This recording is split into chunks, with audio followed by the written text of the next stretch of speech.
Hello. Hi guys, welcome to the stream. Hopefully everything's alright. I think I might need to turn my mic up a bit. Hang on. There we go. Hope you're all doing well. Who have we got here? We've got Mr. G, Andy, Stepz, Warlock, Buzzley, Prince Phase, Colt. Hi guys.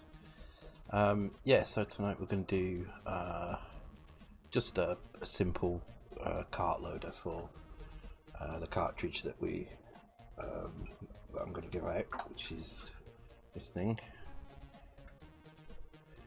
So I did a mock-up of what I want it to look like in Chartpad. So it's just going to be a little screen like this. You're going to move this arrow around between the two sides,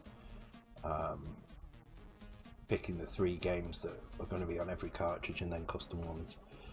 Do you need to type yes, please, if you could? I've got some suggestions from some people, but yeah, if you could let me know what games you want on there. So the code for this, I will put it onto GitHub, but I will remove the PRGs from it, so you can put your own PRGs on and you can change these images as you want. But you'll be able to make, hopefully, if we get this done in the stream, you'll be able to make a multi-loader cart with it. So I'm starting with pretty much nothing, but I do have somewhere. Oh, did I close it? I might have closed it. I need the basic setup, so I think in my Dissect I've got my cart set up here. So I'm going to copy some of these files over, so I need to probably find that. Oh, I already had it here. Here we go. All right. So let's start with the make file, because we're going to need a make file. And also I need to copy this loader code over. So hopefully I can just drop this into the right folders. It should show. So we're going to need that. We're going to need the main file and the make file. And everything else I'll make as we go. And the main file will need cutting down because it's going to contain all the stuff from the bitmap stream. So yeah, it needs to be in PRG format. So if you send me 6 or 7, I think 6 is probably about right. Let me think about this. So the way the cartridge works, it's a 512 kilobyte cartridge. Some of that is used for overhead for the cartridge loader and the menu, and then it will load in a PRG basically into the basic area. So if you look at Luma, I've not got Luma here. I'm also drinking teenage Alka-Pops tonight. Yeah, so Luma, when it's compressed, is 20 kilobytes. So the idea is we will load those into the basic area, because that's how these PRGs load anyway. If we open that in a hex editor, which I figured out how to get big, you can see they load into 0801. So we're going to load them into the basic area on selection, and then we're going to invoke the basic run vector, which I think it's A871. Hang on, let me have a look. I'll just type A871. That'll probably be, no, hang on, C64 basic run. Yeah, A871. So once we finish loading, we're basically just going to call this, and this is the basic run vector, and that's how we're going to invoke the why am I coding in my shed? This is my little workshop. Welcome to the stream, dude. This is where I build all the computers and fix everything as well. and it's where my computer setup is. I realise it's Matt. Hi. Long time no see, dude. We have to meet up at some point. I mean, I know we're not allowed to now, but at some point we'll have to meet up when all this is blown over. Maybe a casino night again. We like casino nights. Okay, so what do we need to do this? Okay, so we need a batch file, which is this one here. This batch file is going to run the assembler. It's going to load in our main file, so I need to change this to say main. We don't want Gmod, we want Magic Desk. I believe that's the format, yeah, Magic Desk. And we need to change these to be main as well. If you're running on something other than Windows, you'll need to change some of these paths yourself. You will need Node installed, but it's a fairly easy thing to set up. If you need help with that, just join my Discord, and somebody on there can help you out. I'll put a link in the chat.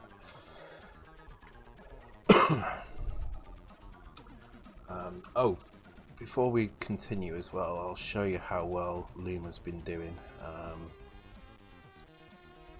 So as you know, we made $1,200 on the last stream, on the main stream, and this is the itch page from release. Not too bad, really. Not too bad considering. $245 gross revenue. Also, Bitmapsoft are going to be releasing a tape version of it as well, so I've been in contact with them about getting that sorted out. They're working on some cover art for the tape, and they'll probably be announcing that on Twitter soon, I would imagine. So this isn't bad. I've just changed the payout as well to do through Payoneer, so I'm hoping we'll get more than if it was a PayPal payout, because the PayPal payouts are terrible. They take so much off you. So I think we'll with that and the proceeds from Bitmapsoft as well, I think we'll easily cross the $1,500 mark, which is pretty good. And that's why I want to do these cartridges. I want to do these because you guys have donated a lot, and this is the least I can do is to say thank you. So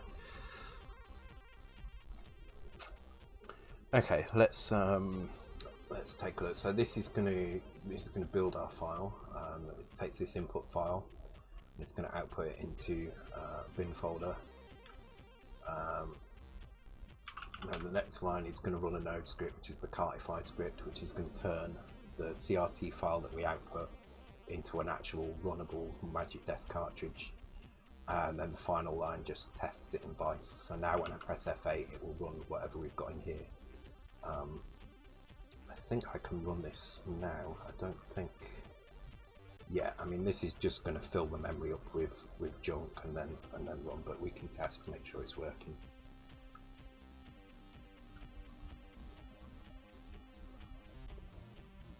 Oops. And that's not running for some reason. Have I done something wrong in the batch file? Hang on. Bin main cart, bin main. Let's check it. It's actually created that cart. It has. It looks good from this side. It is creating a disk as well, which we don't want. Oh, because we need to define up here. We need to say that we actually want a Magic Desk cart. Okay, right.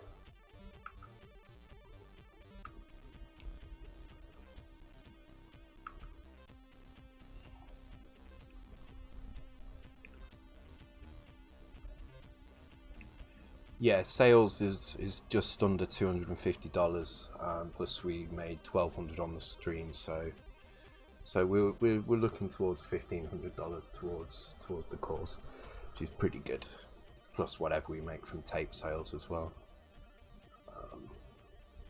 I mean, I don't expect a lot from the tape sales, a couple of dollars per purchase as well. Give you a link and you'll buy something. Okay. Actually, do you know what? I don't have a Luma link, I don't think. That's really bad. Okay. So, yeah, so Matt, because you didn't know this, we did a 16-hour stream. When was it? Was it last weekend or was it the weekend before? It was the weekend before. Did a 16-hour stream where we made a game on stream with all the artwork and everything. Ah, there you go, Eldritch has posted it.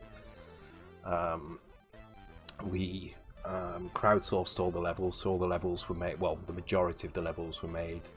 Yeah, I did sleep last weekend, yeah. The majority of the levels were made on stream during the 16 hours.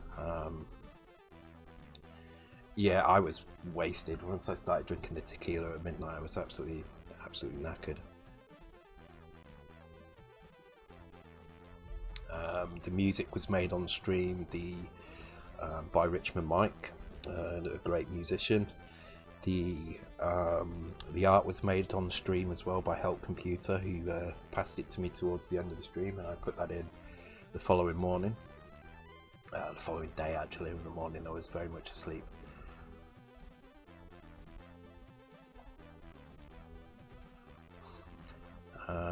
Yeah, it was pretty good. I enjoyed it a lot. So, okay, right. So let's have a look. And we did it all for a children's charity in the US called Extra Life, who support like kids charities, kids hospitals all across the US. And as I rightfully pointed out to the idiots on CSDB, I supported that charity because American kids need it. Their healthcare is ridiculously expensive, and it bankrupts families. Whereas in the UK, we have the a nice benefit of having the NHS. So those idiots who try to kind of belittle the process were just idiots, to be quite frank.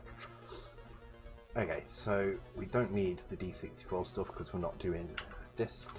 We don't need the run in here either. We do need to add the files in, so we're going to have we'll call this boot, and we're going to load the boot into the higher area of memory, so that gap between the basic ROM and the kernel ROM, we'll load it up there. The reason for that is because we're going to load the actual games into basic ROM, into basic RAM, sorry. So it makes sense to kind of keep everything at the higher level. We'll put the cart copy in the very last page. It needs 192, so if we just put it up here, that's absolutely fine. Max files probably don't need 256, but I'm just going to leave that alone. Everything else I'm just going to leave alone. So this is our boot. So this is what we're going to load. So it's going to come in here, load this, and then run straight away. So what we'll do is we'll create another file. We'll call that menu.sm, and we'll import that one in here. So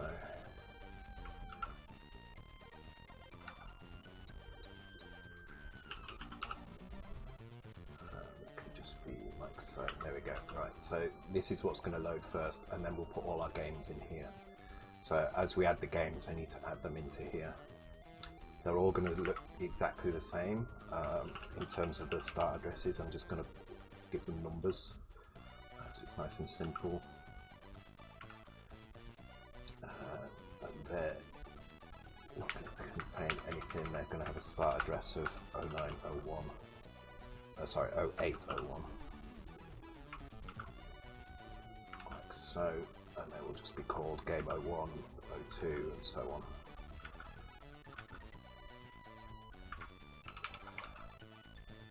Actually, let's load the first one. I've actually forgot how to load a PRG in this thing. Hang on.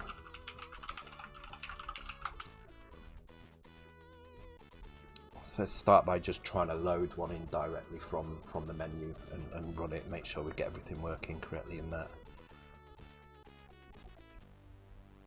Yeah, it was a lot of fun. It was really good, actually. I enjoyed it, including PRG files. Here we go. So, oh, it's that simple. Okay. So you just do that, and then we'll have games here.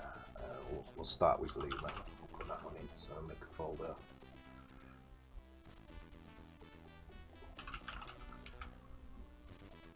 I will show you guys at some point how to actually build these cartridges for anybody who's got. So I mean, you don't need. You need very, very basic soldering skills, and you need an EEPROM burner as well. So maybe I'll do a stream on building those as well.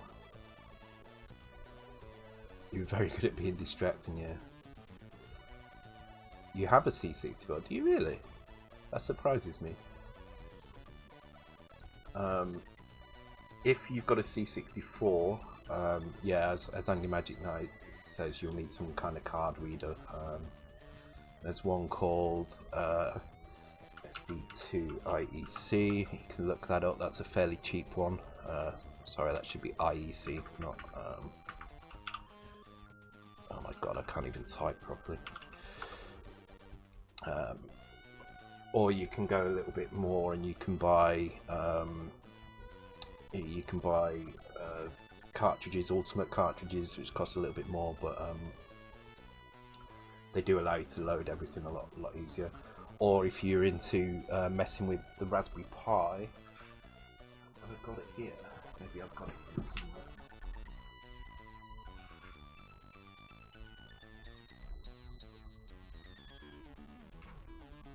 I don't know where it is, but I have got a Pi 1541 as well. You can buy a small kind of thing that goes on top of a Raspberry Pi. You can use that as a fake disk drive.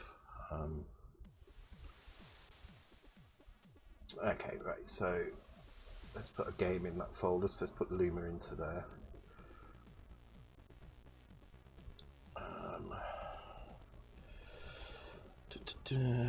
What am I looking at now? Projects. Magic Desk Loader. There we go. Games.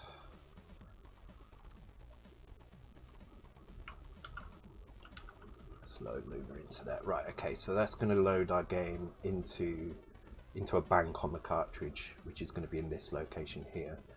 So in theory, what we should be able to do, this will auto run this section here. Menu.asm is going to do nothing for now. We're just going to leave that blank. In fact, let's put the code in here. Actually, let's not do it differently. So we need to load that file. I can't remember the code for it now. I think it's just load file or something. Yeah, there we go. Load file. So we need to load file game01. There we go. So in our menu, this should be enough to initialize, hopefully initialize the game.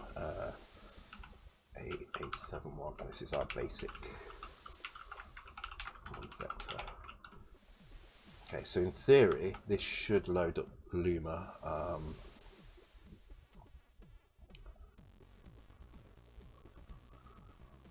Which it's not doing, it's doing something weird. Okay, so let's have a look. Let's have a look what's been put into that memory. Okay, so it has actually put something in here, but I have a funny feeling it's blanked out. Oh no, basic ROM is there. And kernel ROM is there as well. Okay.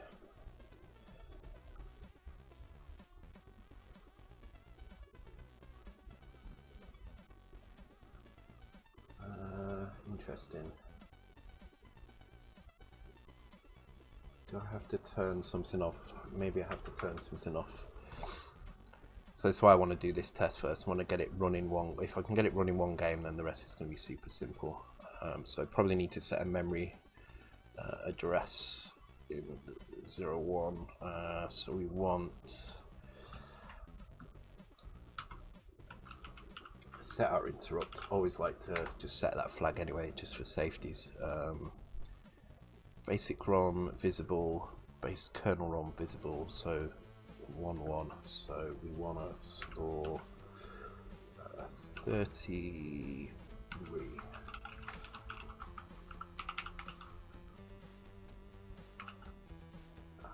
I'm hoping this works. If this doesn't work, I need to think of a different way of actually launching those games.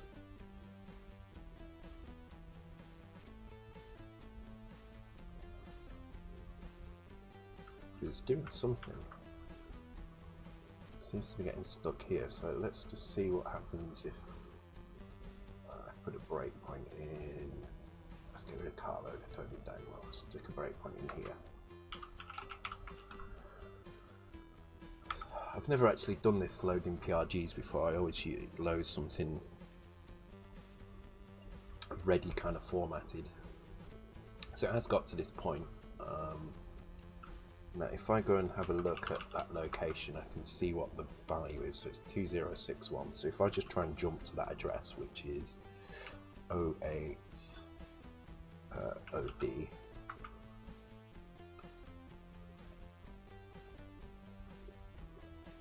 Okay, not getting anything there.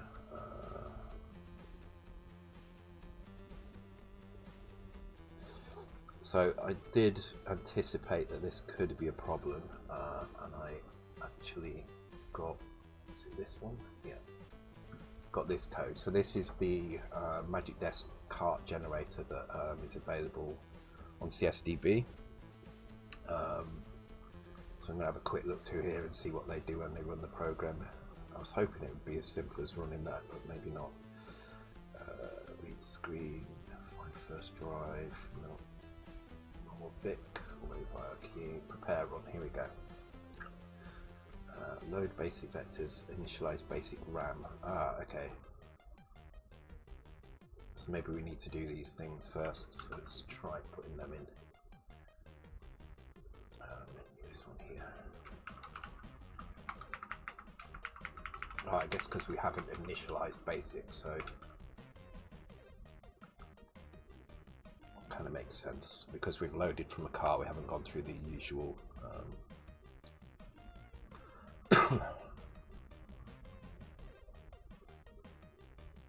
Okay, no, it is getting stuck. Okay, so how do we launch? Hey Stoker, looks like an interesting one tonight. Well, it'll be interesting if it works. We're taking guesses on things. So. After lockdown, I'm going to come to your house so I can be famous on stream.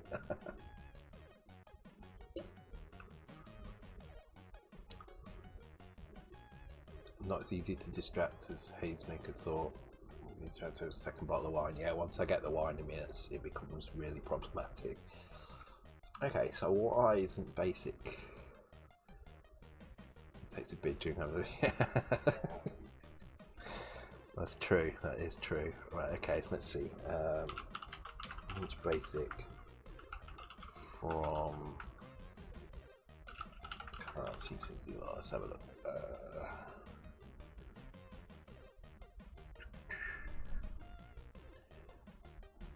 Because the thing is if we would just run that program, well, this is the thing, it doesn't actually seem to be working at that location either. So if I disassemble code at that location, I can see we do have code here starting to run at 08OD, which is what I said. But it doesn't seem to actually do anything when it comes here. It's like all the interrupts are on or something. I'm not sure why that's not working. If anybody does have any clue as to what I'm doing wrong here, please feel free to let me know. RAM visible, kernel RAM visible. And we need that one. Okay, that should be. I'm putting the right values in there. I know I am. Maybe if I don't clear that interrupt first, then I'll just jump straight in.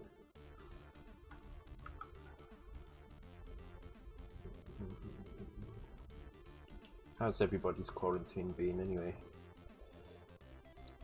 I'm guessing most people here are working from home now, right?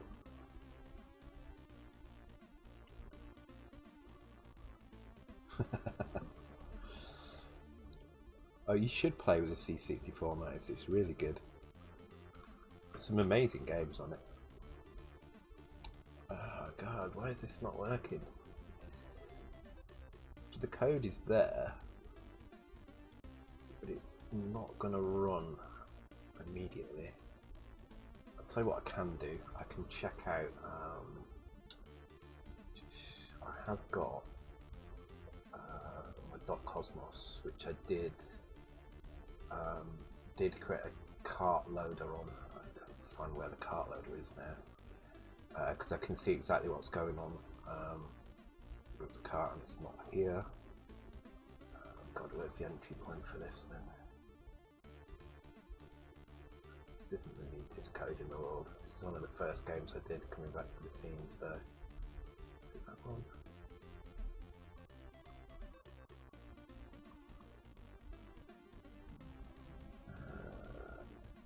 So this is just jump into a location. It doesn't seem to be setting anything up. Actually, it's setting these things up.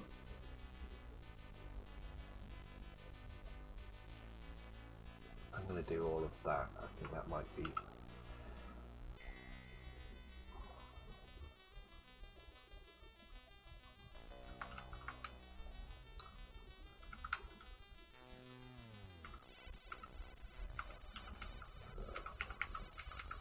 Yeah, that's right, because it's going to need. It's going to need those things. I don't think it's going to need those then. I think it might need this though. Actually, I'm going to leave those ones in as well. I'm going to get rid of this one.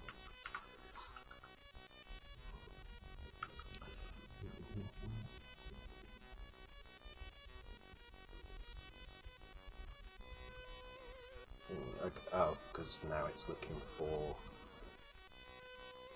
Oh, right. These are obviously from that car loader. It's not the one I'm using. This is from something else. This looks like it's in task format or something.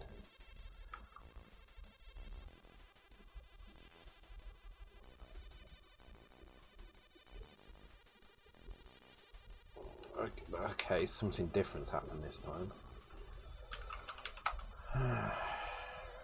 Stack pointer is FB. FB is here, so it's saying 0314. Okay, I believe 0314 is a cold restart vector or something, or is it the? It's the IRQ, isn't it? That's what it is.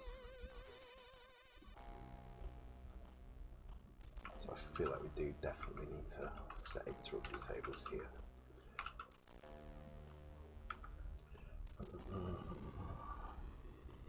I should have maybe tested some of this before I started the stream. You know me, I like to try things out on stream. The problem is we've got the game in memory here at 0801. It's definitely there. If I just try and jump directly to that location, so if I just jump 080, what was it, 080D, what happens? So basically ignoring all of this. Just want to see what happens if I try and run that. It might be I just have to hard code the values in. So, hi Simplex, welcome to the stream. Oh, there you go, it's loading there. Not correctly though. Okay, interesting. So we definitely got better there, but not quite right. So let's try enabling these things again. Moving this down to the bottom. Just slowly enable things until it seems right.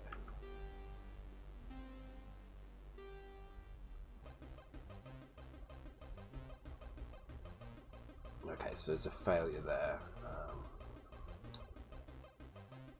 I'm going to try saving that and get rid of these. I was hoping this would be the easy bit. The graphical stuff will be nice and easy. Oh, this looks better. Didn't get any weird glitches this time.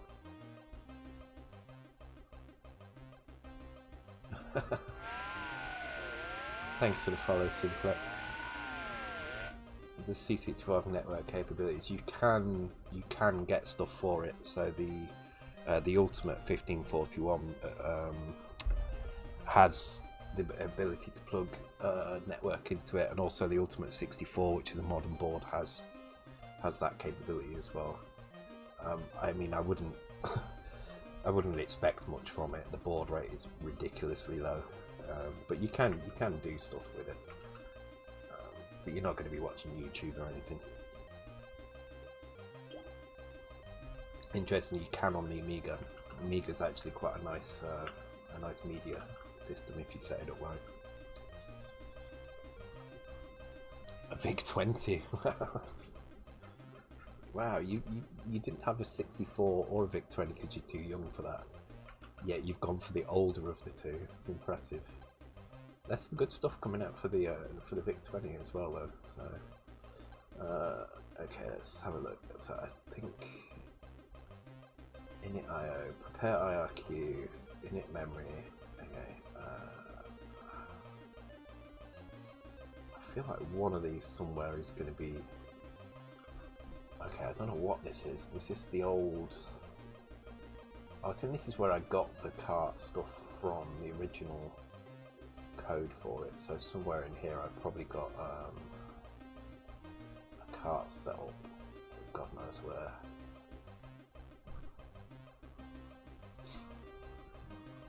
I would have thought it would have been in here, but apparently not. Apparently this is on my raster code, which makes it's a weird place for it. But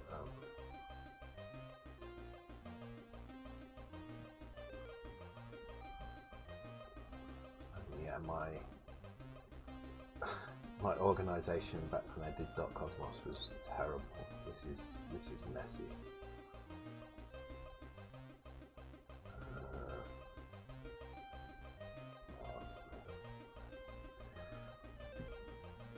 Okay, let's just go based on these things. So let's try just enabling all but the first one.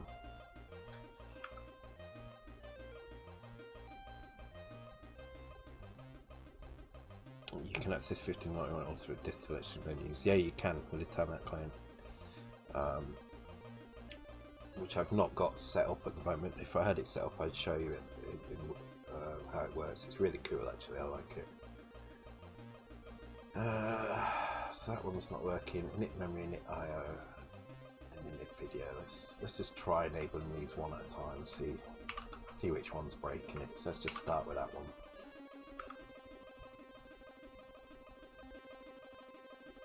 Yeah, the code's loaded into the correct memory location. We're getting the.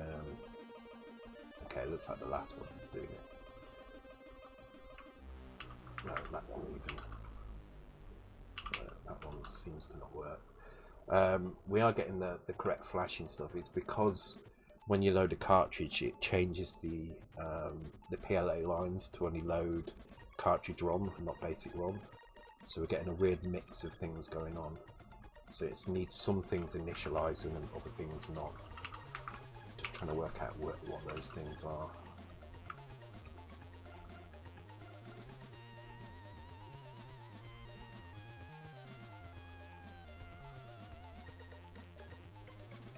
Let's have a look. What do they say you need to do at the end? So yeah, they're initializing the vectors. Power message. Oh, they're doing a stack pointer thing. Okay.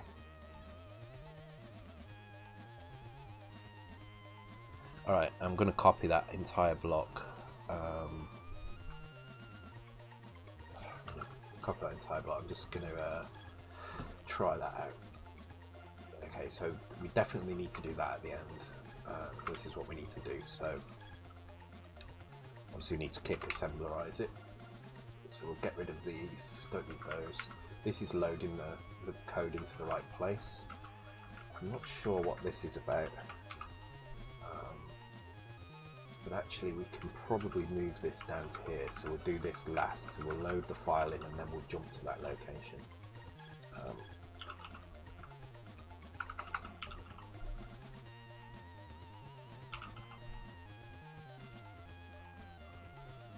I don't know why it wouldn't already be disabled, but whatever, let's do that.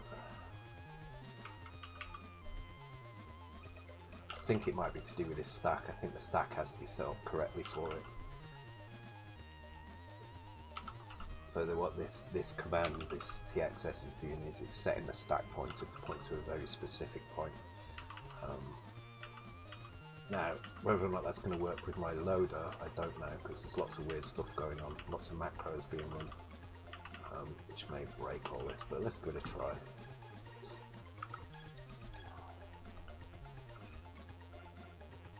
Donald at McDonald's is shut. I've actually been vegetarian for a while now.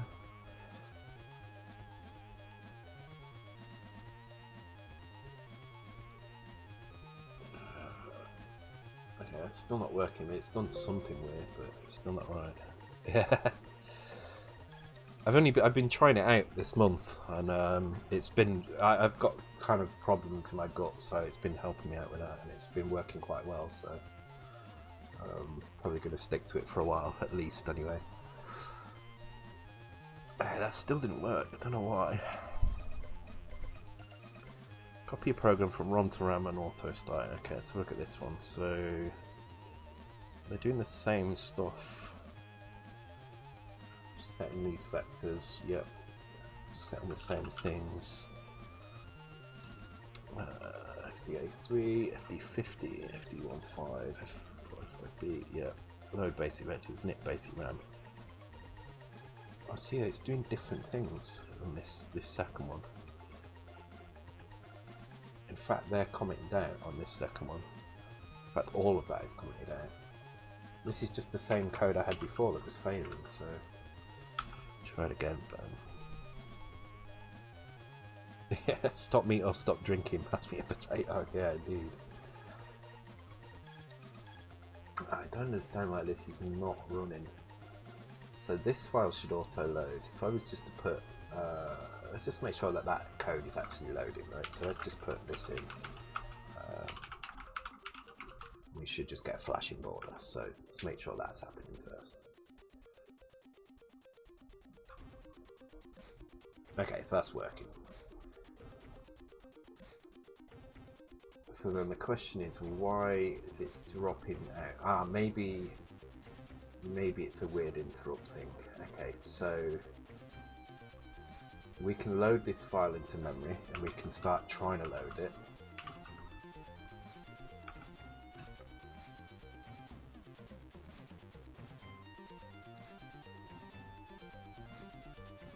No, I've left the original code in.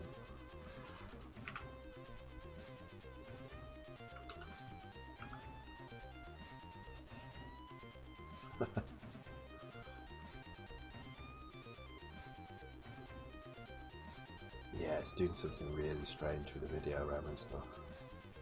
So it gets to this point and then it just fails miserably. But if I go and have a look at the code, we've definitely got proper code around here. It's just not running correctly.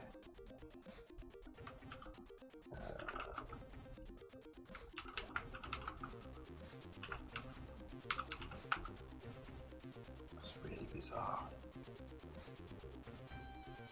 Oh well, because you was.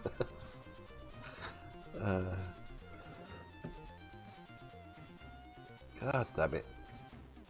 It should be so simple. It really should. Because the thing is, when I run, what was the code I had before? I had which one was it? It was this one, wasn't it? Yeah. So when I run this runs this slideshow code, and this has got all our pictures in. And this really isn't doing anything particularly special, but this works fine.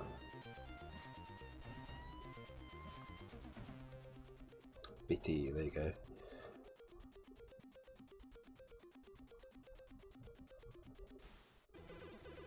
Yeah, that's working. So the cart code is good. I'm just not sure what's going on with the loader for some reason.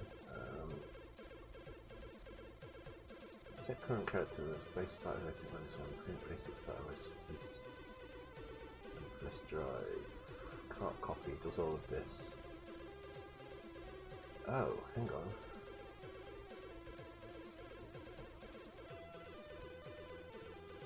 Interesting. So let's try that. That's an interesting block of code.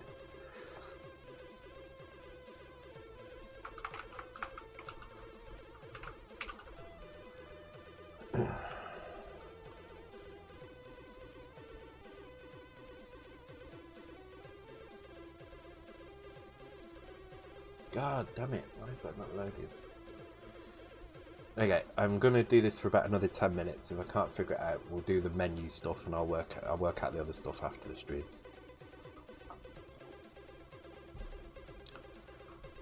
Yeah, the C64 manual is really good actually. Damn it, what the hell is that C64?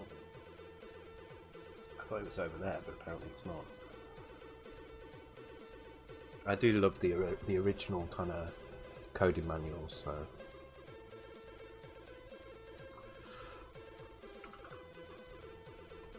Yeah, we'll do the menu in a minute if we can't get this going. I'm not going to spend all day working this out. Maybe get rid of. Do you know what? I'm just going to try for the hell of it, disabling all the vectors, all the IRQs. Sorry.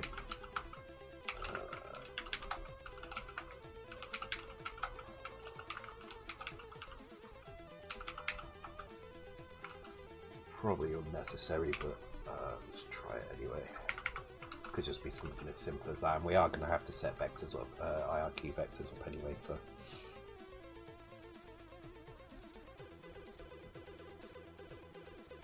No, see, it's got a weird graphical glitch partway through.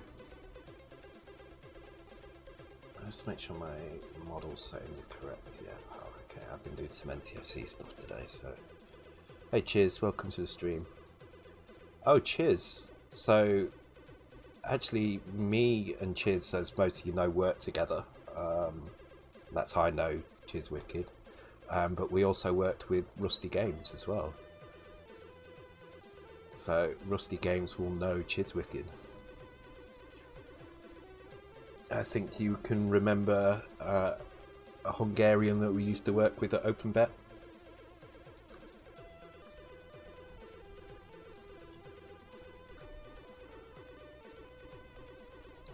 No, oh, you will. You definitely will.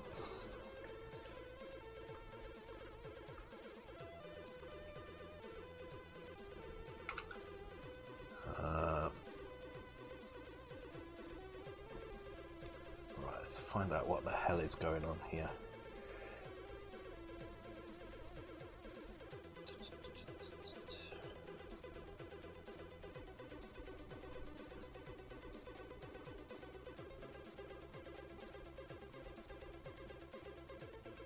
I wanted him to work it out, Chiz. That's no fun.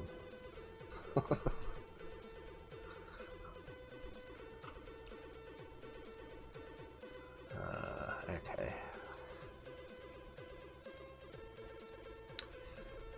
Where is the decompressed code running? That's a really good point. I think it runs. Well, let's try it. Let's try it in the debugger. This is what we have the debugger for, right?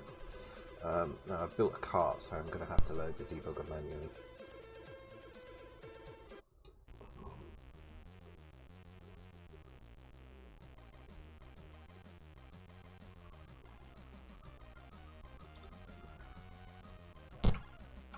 Okay, so this pause. So it is doing some weird shit with sprites down here. I don't know what that's about.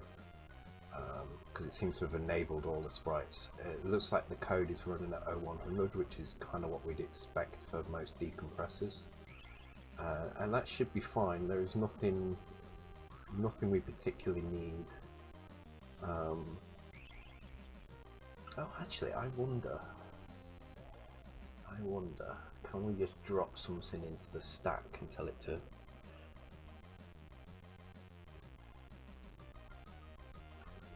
And who are you?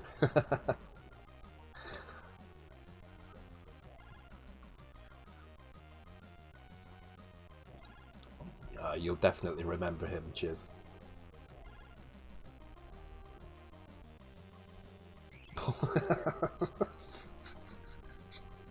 Such a liar.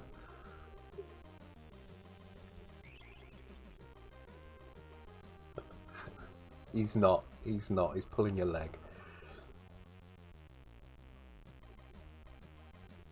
Use the cold start kernel reset routine, then jump to the code start. Maybe you'll have to import the game data temporarily, then move it into memory. Actually, that could work. What is the cold start vector? I can never remember. Hang on. Actually, cold start. Surely it needs to. Yeah, it should be fine. Actually, okay. Cold start. Cold start is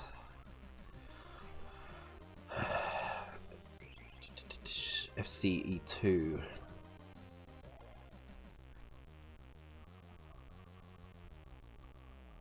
The game takes time to leave it memory when you start. Okay. So let's get rid of this crap here. So if we load the stuff in like so, store XD. What is that store X? Says bit 5 multicolor mode off. Okay. Where's it getting that from? So it's FCE2. Well, it actually does that automatically. So basic cold start be a vector. Okay, let's try just FCE2. That should give us a cold. It seems a bit simplistic, but let's give it a try.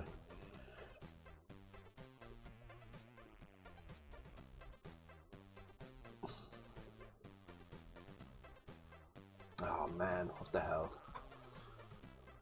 Maybe I've got the wrong vector here. I'm just looking at some crappy page. It's probably not the right one.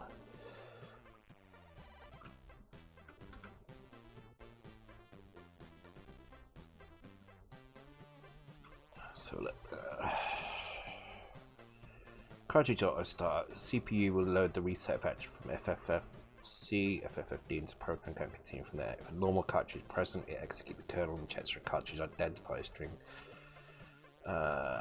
Kernel will look for the string CBM80, so it is going to automatically do. It's automatically going to keep loading the car, I would think, in that case.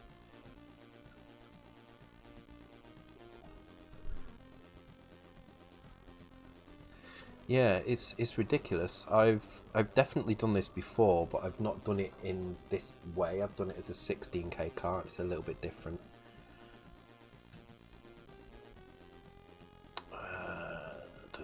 Somebody your own car ROM, just getting back to the same thing. This is going to make a really interesting VOD, isn't it? Invalid carts. Okay. C64 starts with its reset vector given in FFC, FFFD, which points to the famous FCE2, which is what we're doing.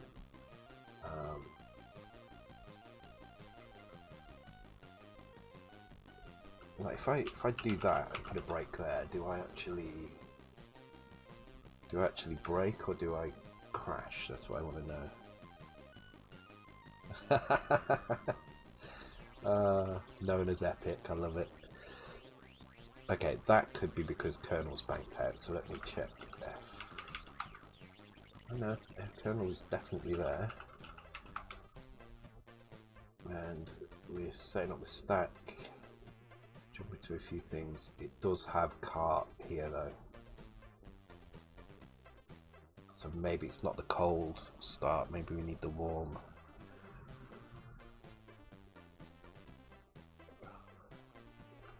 Oh, do I need to turn it off? Do I need to turn the car off? Is that what it is? 37. Hang on, turn off car and restart basic. It seems like such a simple thing. It's ridiculous, this. How do I stop a return to turn the power off? No, that's not what I want.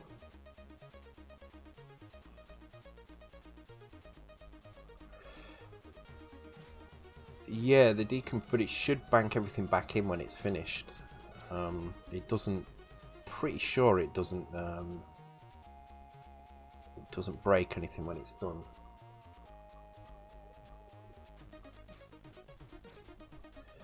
I'm gonna go and have a cigarette in a minute. When I come back, we'll just do the menu instead, and I'll work out the other stuff tomorrow. I think I don't want to spend all day trying to work out this bit. I do remember these things being an absolute pain though. Getting a cartridge running the first time was a nightmare. But the explanations I'm seeing online don't make much sense. So.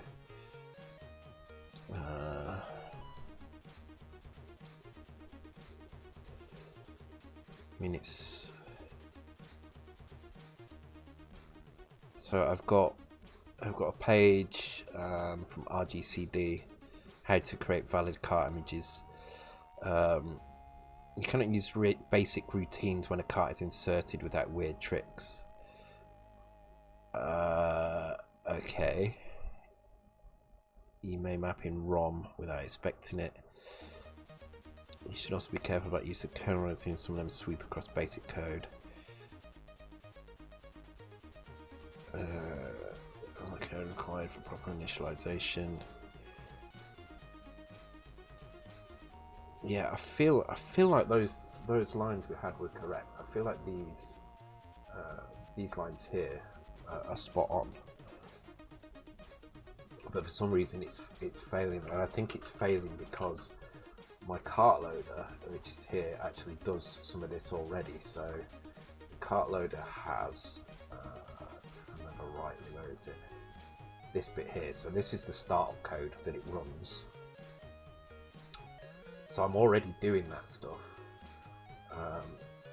This is disabling, minimize. Actually, it's enabling the rasters here. So maybe we should be disabling the rasters. I'm sure I did that as well. And this starts basic, so okay, let's try that. Because if we can start basic, then we can call run, I believe. So if we do this, because there is a kill key on the magic desk that you can set up, so that's what I'm going to try now.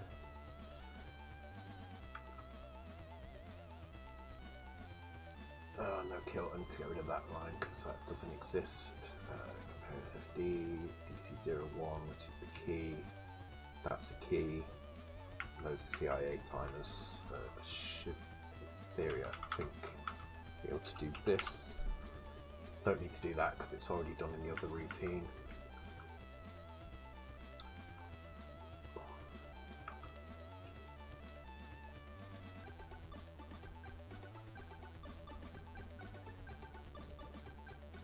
Yeah, it's failing at that point.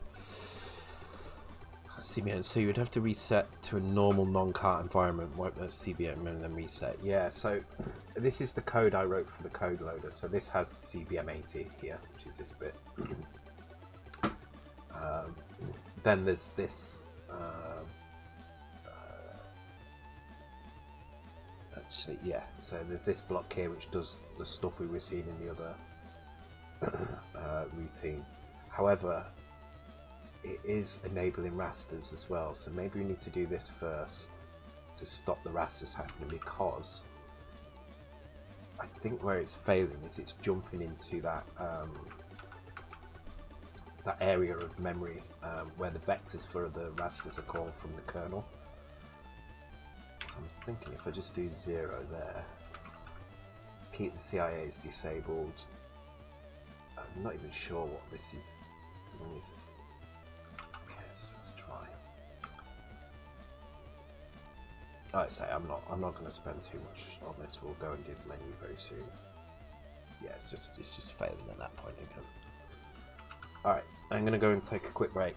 When I come back, we'll just switch over and do the menu instead. Much more interesting. All right, be right back, guys.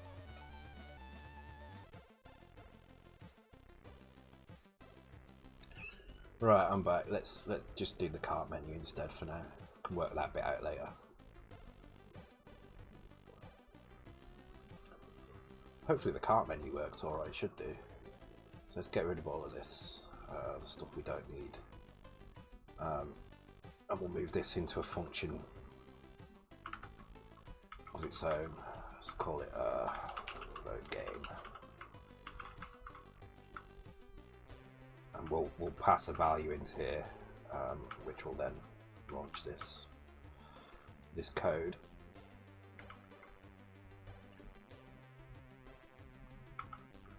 But this will be our entry point here. We don't need a basic upstart because this is going to load from the cartridge.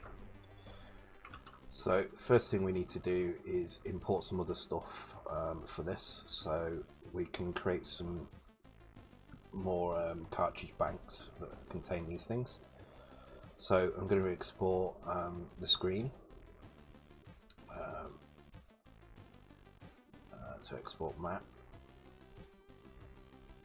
Actually, I need to remove these because the games are going to change, obviously, depending on what you guys pick.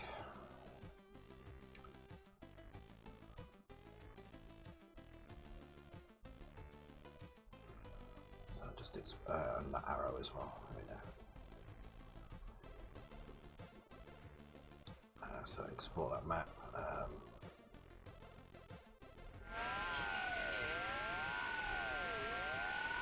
Can't see that name. Thank you for the follow, Red Sky One. Welcome to the stream, dude.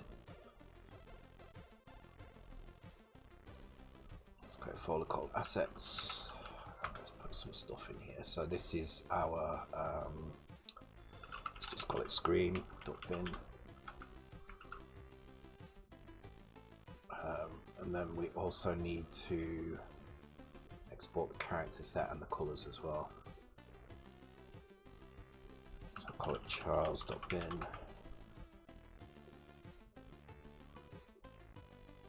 And the character set attributes, which is the colors, so I'll call that colors.bin. Cool, right, so that's nice and simple. Now we need to load those in, so we're going to create another bank in here and call it assets. And this can be, this can actually be anywhere in memory. I'm just wondering if it's easier just to load this into. Actually, let me reduce the character set down a little bit. So if I want to take off the last 256 bytes, I need to remove 32 characters. So if in fact it's already on 192, so that should be fine. So actually, I probably can just load this all into here. So let's have a look at it. We can see how big it is when we load it in. So if we load this at C800, import binary. I want to load in Charles.bin and colors.bin.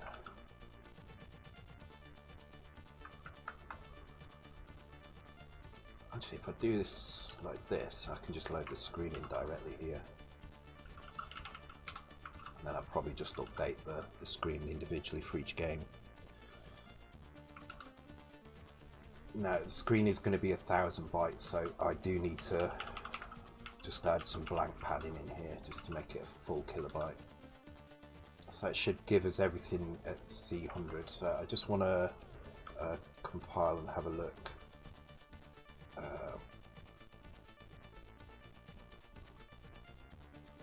Let's actually put that. Let's put it in weird places. Oh, because I've not imported it. That's why.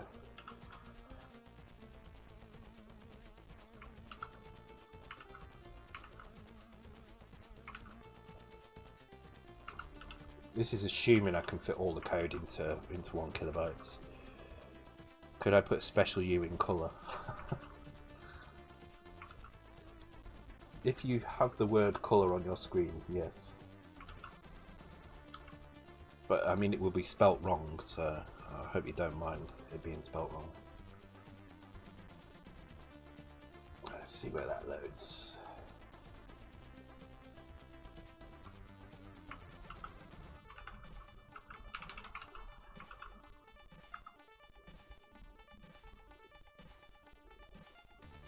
Okay, so that is just about fitting in into memory correctly, leaving that little space at the end for the cart load code, which is good.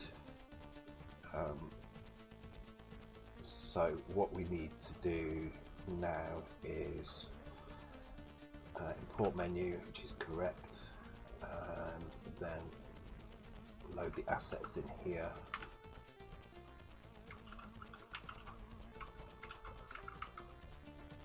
I just want to make sure that this is working correctly, so I'm just going to keep using this trick because it's a good way to just make sure that things are still running correctly.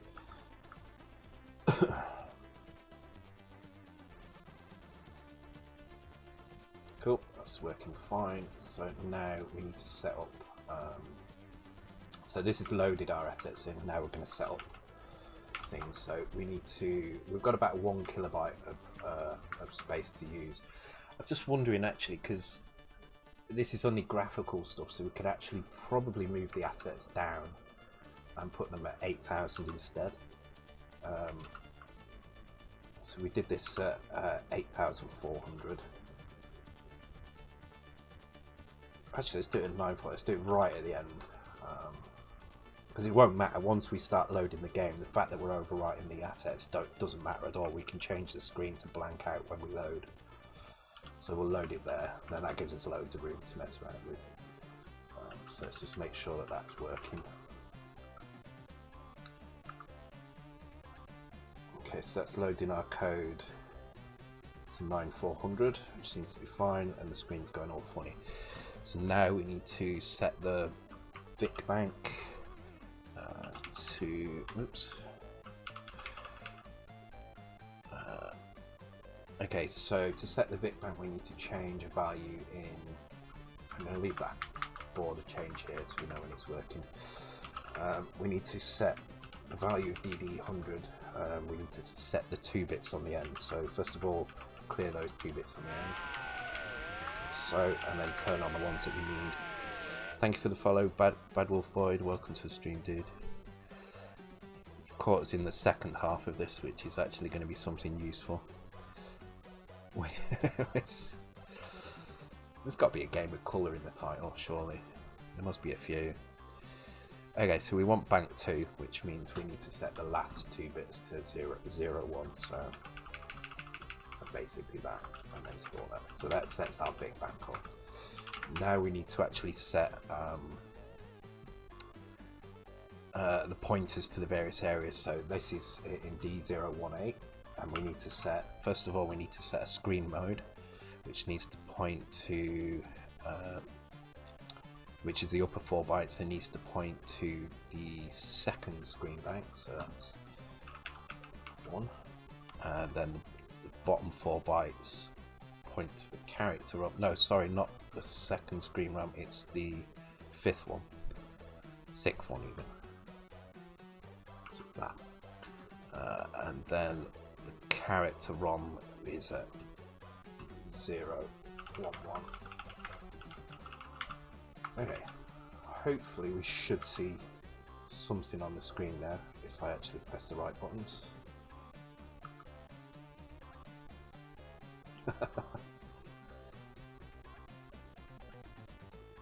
Okay, not seeing anything. That could be because of the value in D011, which is 1B. It should be fine.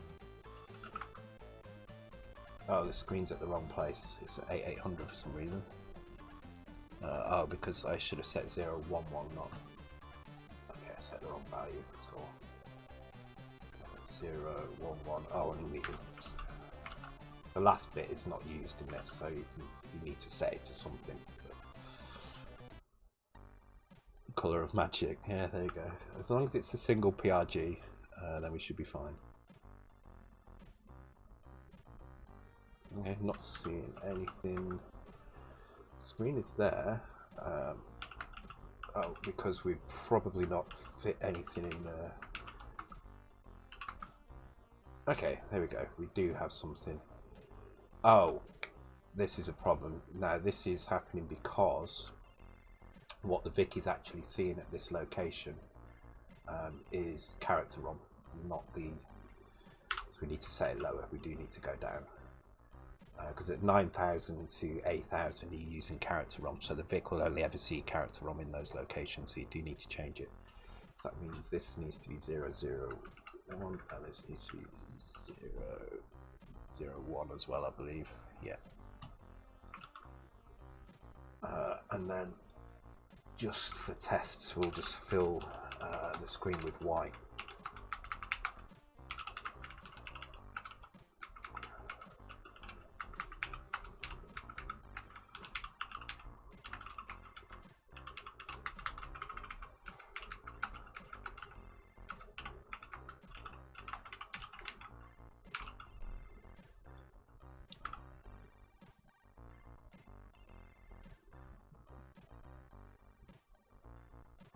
Okay, we're seeing something, but the screen doesn't look right now. So, saying the screen is 8400. We definitely imported it at 8400. Import binary 8400. Yes. Let's check out what's actually going on in those locations. It seems like it's not loading them in. Ah.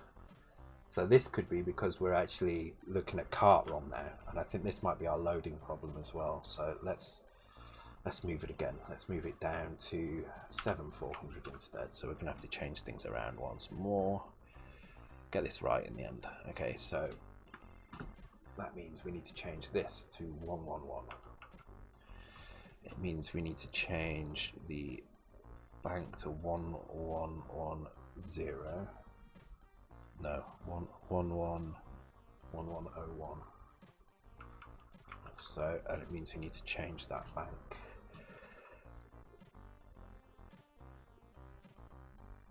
To 10. God, we'll get there in the end.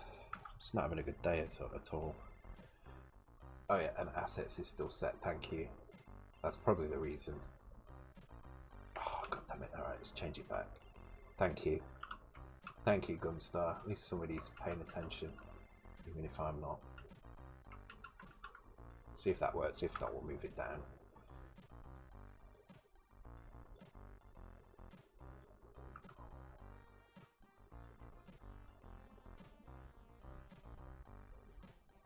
There we go. Awesome. So now we're going to actually set the proper colours for these locations. So this is a little bit kind of funky, but should be fine. So we're going to load the value from that location, transfer it to the Y register, then we're going to load a char colour, which is going to be at, let's see, we're loading it in 8800, which means that the character's going to run all the way up to 9000, which means the colour's going to be at, in fact we can see it here probably, 8E. So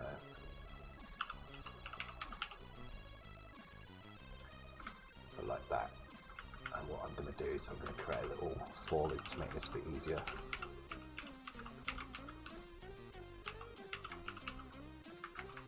Just makes it a little bit simpler to read.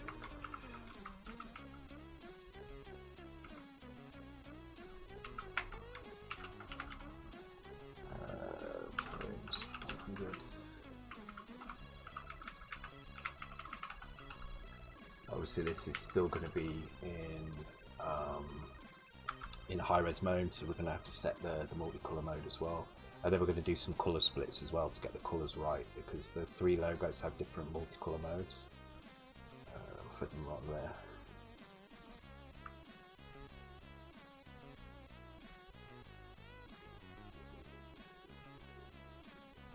there. Okay, cool. These colours look wrong here, but that's because they should be white. If we turn multicolour mode on, we should be fine. So multicolour mode is at D016, I believe, or D011, I can't remember. D016, okay. Let's turn on MC mode. To do that, we just need to turn on bit 4 of this, that bit there. And we'll need to set the colours as well, but we'll do that in a raster routine because the logos are slightly different.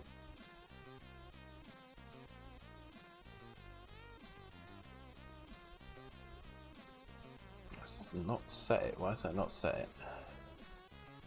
What did I do wrong there? Oh, not enough numbers in my binary number. Basically just change the screen with hi Sinlow, welcome to the stream, dude.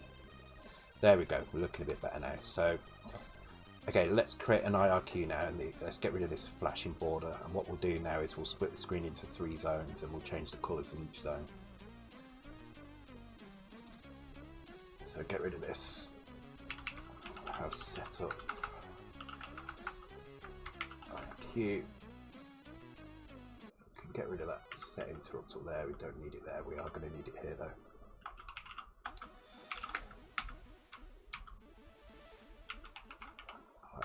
1.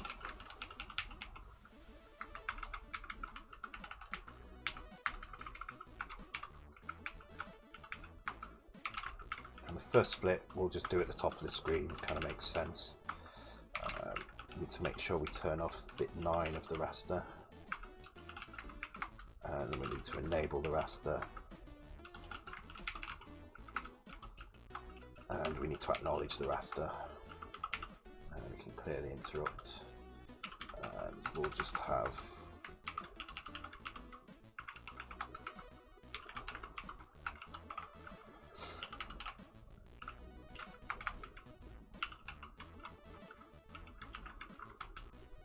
and then in here we need to do some stuff and then return interrupt. Now we're probably just going to need accumulator here, so I'm just going to push and pull that and then do some stuff. So we are going to set colors now for well, let's get the zones right first. So let's do different colors for the background and work out if the zones or the border. The border's fine, I guess.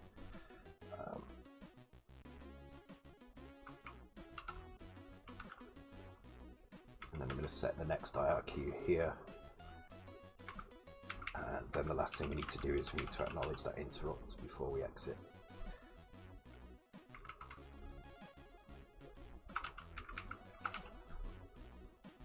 So let's set that to 6 times 8 is 48.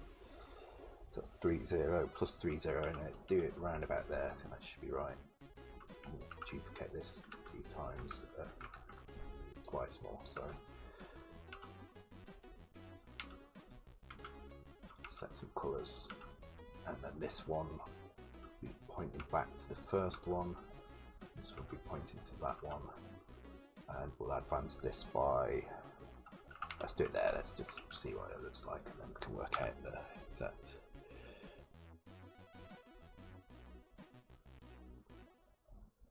Oh, something's gone horribly wrong there. What's gone horribly wrong? Oh, I bet we've not got the...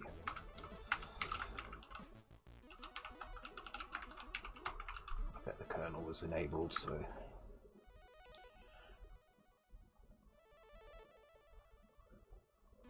No, it is drawing the right colours, but then it's going crazy elsewhere. Just make sure I'm not doing anything funky in here. Only using the accumulator, I'm pushing it before I restore it.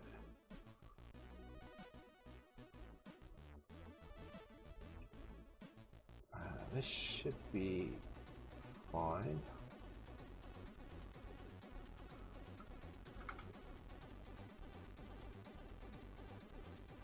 Now, if I don't turn on the interrupts, what happens? Does it still run, or have I broken something horribly here? I'll press the right button as well to build.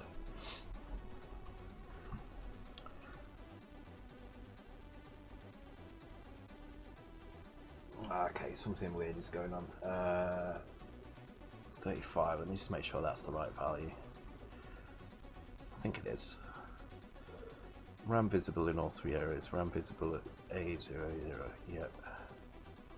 So actually 31 is probably fine.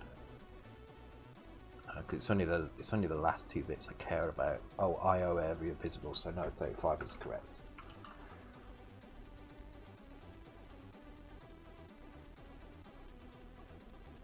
Maybe that doesn't need to happen because it's already been acknowledged in the previous stuff. Oh, I'm not having a good day with this at all. You see the code, it appears and then suddenly it disappears again. It's like something has broken the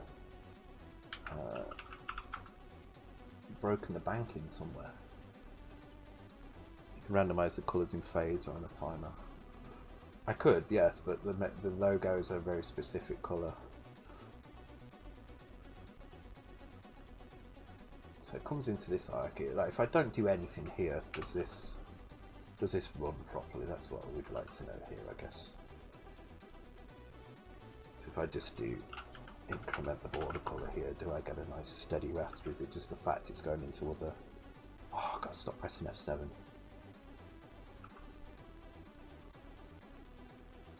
Thing is, I've been doing cart stuff today. I should remember to press FA. No, something. So this is working, but then it goes kind of apeshit. As soon as it loads this, it goes apeshit. It's like it doesn't like doing this. Push the accumulator onto the stack. Do your crap. Pull the accumulator stack. Return.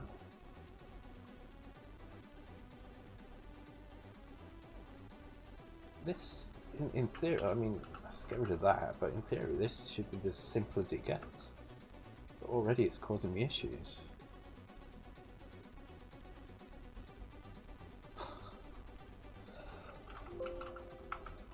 So it's still saying the screen is at that location. D011 is wrong, so that should be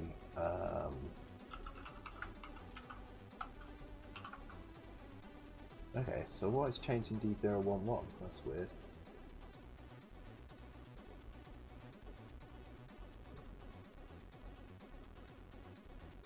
Oh, god damn it. It's just me being stupid, that's all it is. That shouldn't be stored at. I should be. So basically, I was trying to turn off the 9th bit of the raster, but instead, what I was doing is I was turning it off and setting all the other bits in D011, which is giving me an illegal graphics mode, so it wasn't working. So this should be fine now.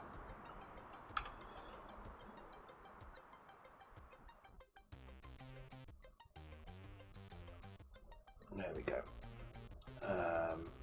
Yeah, IRQ3 seems wrong. The splits are almost right. We need to advance a little bit here, but IRQ3 definitely seems wrong because it's not returning back to the right place. So let's check this out.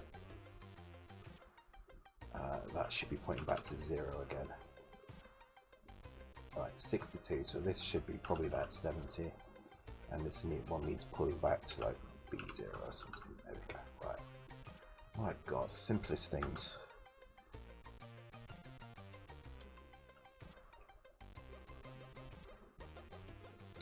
Yep, that's about spot on. Right, so now let's get the colours right in each of these areas. So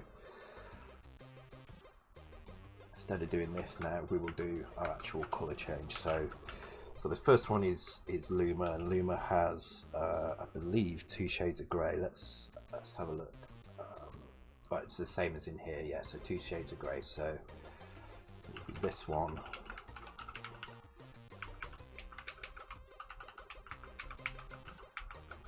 No, I'm bound to get these wrong the first time, so it's just, oh god.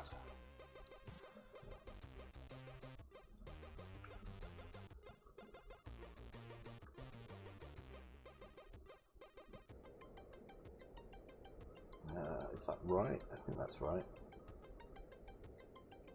I'm not very good at spotting problems in graphics. Oh, need to check. These headphones, the batteries have gone on these so quickly. I guess that's why they were cheap.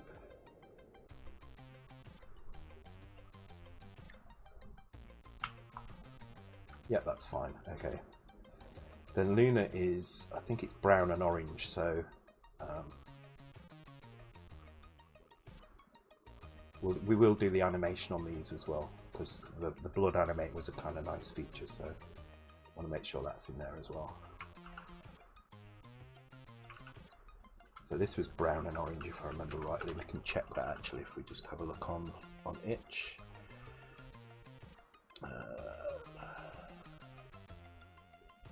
Yeah, Luna was actually, it was orange in the middle and grey on the outside, so that's orange and that's brown, I believe. Or is that orange? Well, let's try it.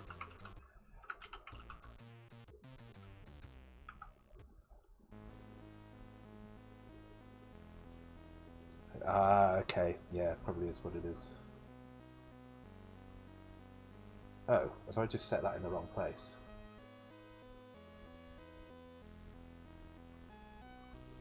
Oh yeah, I've done this completely wrong. God damn it. Okay.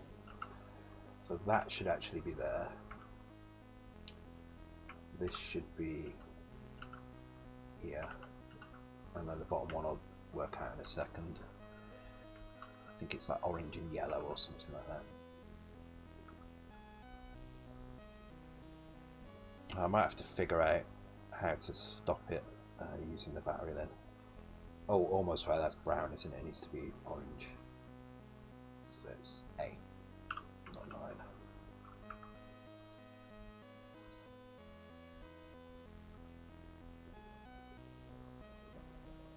It still looks wrong for some reason. Maybe it's just the colours I've got. And actually, the bottom one. I was trying to see the screenshot now. It should be. It's basically those two colours flipped. So.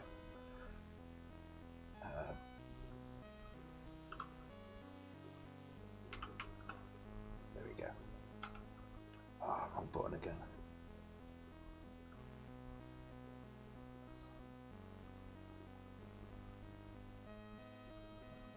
There we go. That looks right.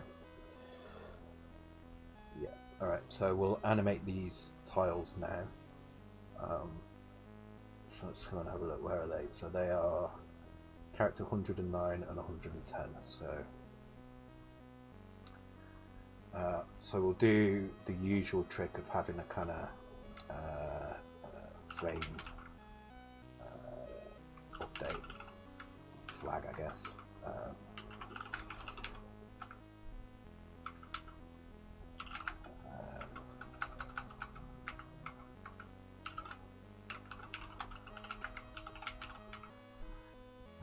Here we will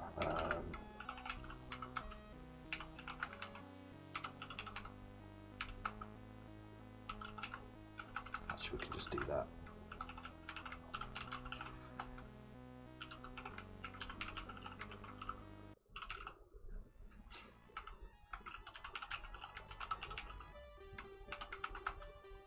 Okay, so this needs to do, was it 109 and 110, and those are at 800, so we need to work out where that is in memory. So we've got 109 times 8, 368 plus 800, 8b68. Okay, so that's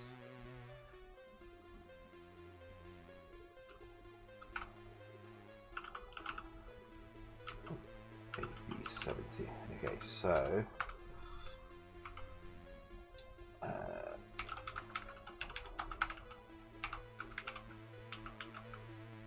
they need to scroll down, so we need to take the bottom one and store it. So we're going to store that in Y.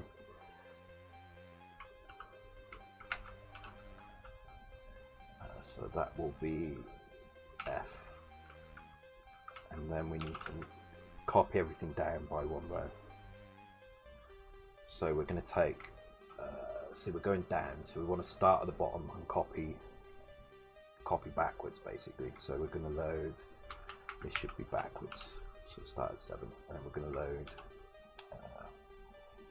8b68, comma x. But we need to be going only 6 rows at a time, and this needs to go down, so we're going to just move it down 1 row.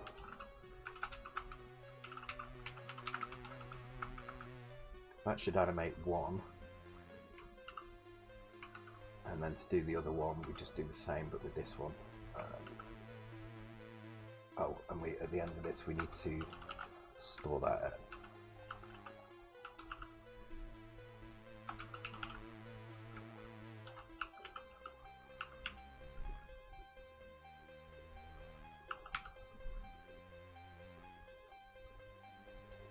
so 70 to 71.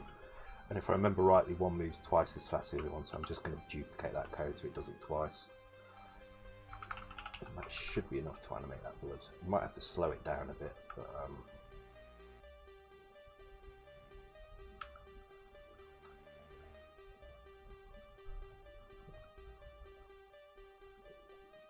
yeah, it needs slowing down. Okay. So again, the easy way to do this is I'm just going to call it frame timer, and this is just going to increment every frame as well. And that means in here we can just do to slow it right down first. If it's so, we and the value is 7. If it's equal to 0, then we've hit 1 in 8 frames, and we continue. Otherwise, we return. So we'll try 1 in 8 frames. If it's too slow, we'll do 1 in 4.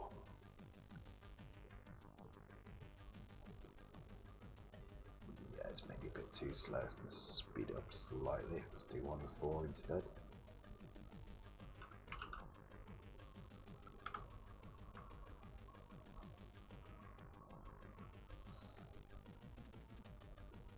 Yeah, there we go. That's good. Okay, cool. So I am going to put some values in here so we can see the rows where they start. So I'm going to make the text start at this position. Oops.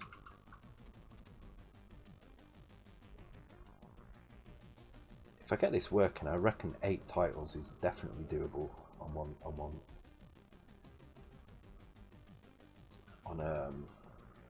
character export map.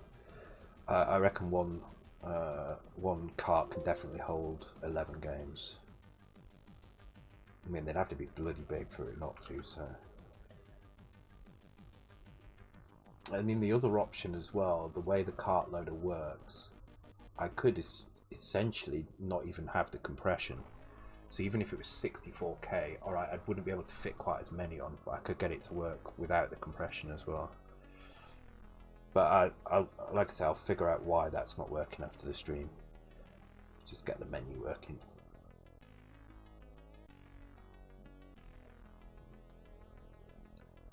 Okay, cool. So we're going to draw an arrow, and we're going to have a kind of two side systems. So the arrow is going to start here on Luma because it's a Luma cartridge. We just want, if you just load it up to play Luma, just press fire and you're straight in.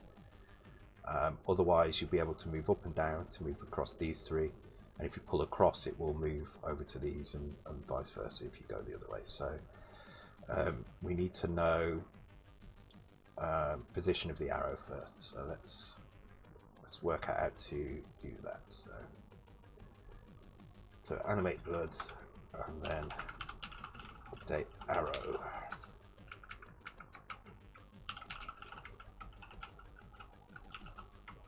So this is going to take the joystick input and convert it into a number, and then we'll have draw arrow, which is actually going to draw it based on it, and we'll have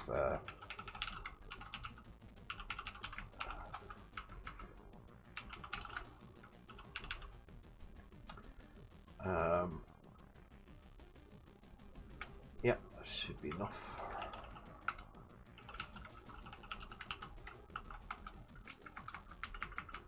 So the first thing we need to know is it on the left or is it on the right? If it's on the left, then it's we need to draw the arrow facing left in one of 3 positions. If it's on the right, we need to draw it facing right in one of 8 positions.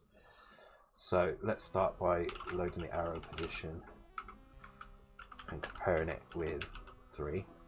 And if it's less than 3, we'll jump to left side, which is going to be here. Otherwise, we're going to jump to right side.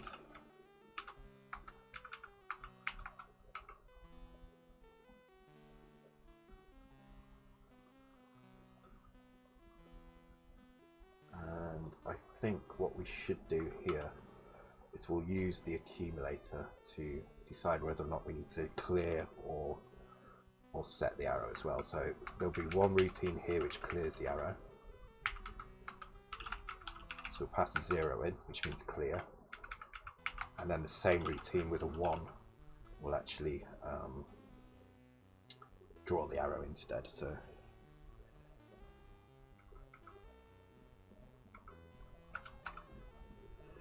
write a flash program for the ROM in case there's a bug, so we don't have to mail it back to you. That way you can fix their bug. The problem is the ROMs themselves. I've not got the. It's not a flashable thing. You need an EEPROM programmer basically. You need one of these. So, am I a Hazemaker's friend? Hey, I'll start gaming. Yes. We're all friends of Hayes here. How you doing, dude? And welcome to the stream. Yeah, you would need an EEPROM programmer to do it, so they're not. He talks about me.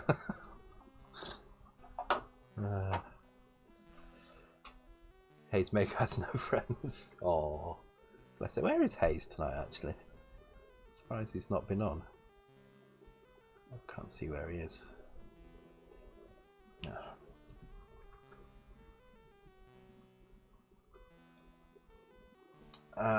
Okay, so yeah, so we're going to do two different things depending on if we're on the left or the right side. I'm going to create some arrow blank, which will just be. Thank you for the follow, Old Star Gaming. Appreciate it, dude. So basically, we're just going to create a lookup for which arrow to draw, like basically how to draw that arrow.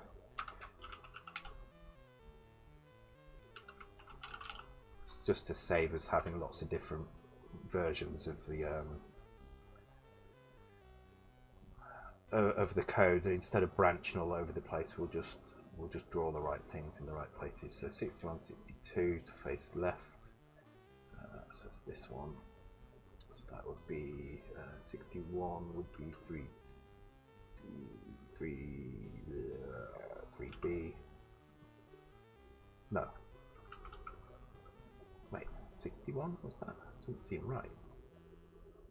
60, I was going to say, right. So it's 3C, 3D, 3E, 3F, right, there we go. And we'll use some 0 page location. I'm just going to set them here as well. So I'm going to call it arrow, and I'm going to set that to 0, 2. Should be fine. There's nothing else being used. The only stuff that is being used in 0 page is high memory. So I'm sleeping on the couch, chilling with Chili. Yeah. Oh, he's played Civ, is he? I do like a bit of Civ now and again. I've been really enjoying Anno as well. I forget which one it's called now. Anno 18 something or other. A lot of fun. Took me ages to realise it was a combat strategy game as well. So I was beavering away building my little town, and then I got invaded and lost because I hadn't built any navy. So, but now I've got the hang of it, and now I can play it fairly decent. But those games last for hours, man. Okay, so first of all, let's set up the arrows. So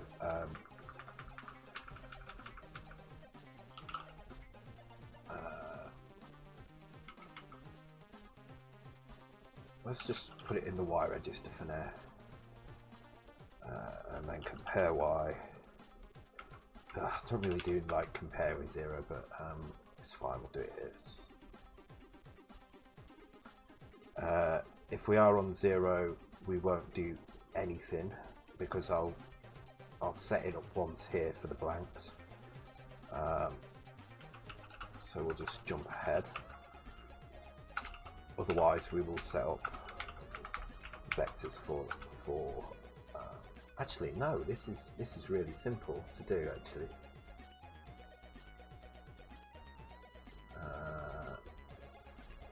Yeah, we can do it here. So. We load accumulate before we come into this, so we can just do branch if not equal here. Load Y 0.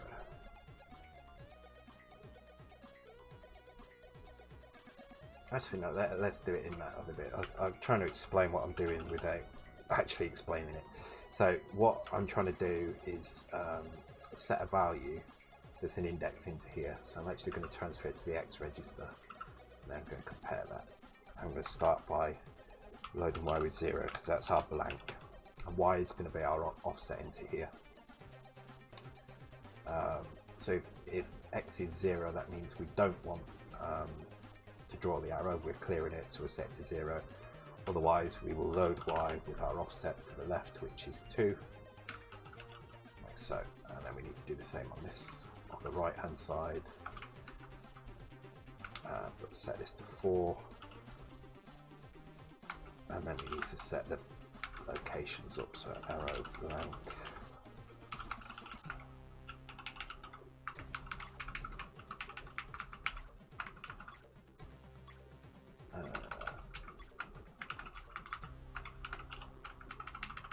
There we go.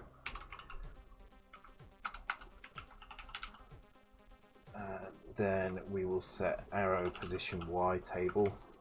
Well, we'll have a position X table and a position Y table.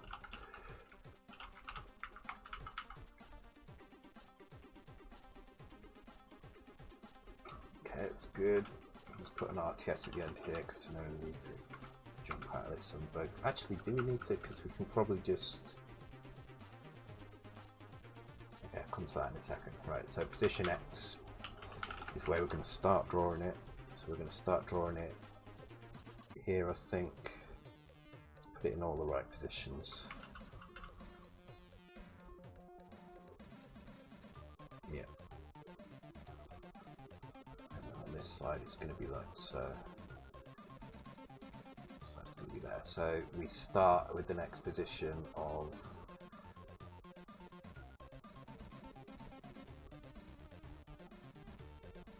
17 or 20, so it's going to be 3 17s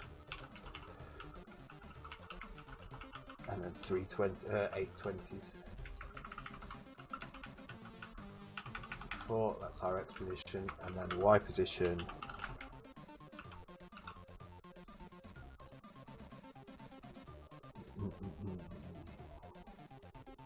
Do you think it would be possible? I have a little PRG enough for the C64 as a bootloader. Yeah, it will be completely different on the VIC-20, unfortunately. Let's close all these extra windows down.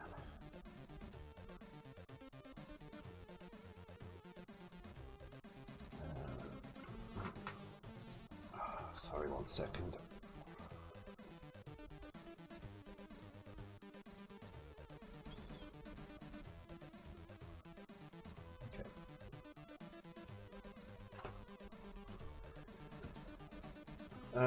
Okay, where are we at? So, right, we need the Y positions. So the Y positions are going to be 2, 11, 20. And then on the right hand side, they're going to be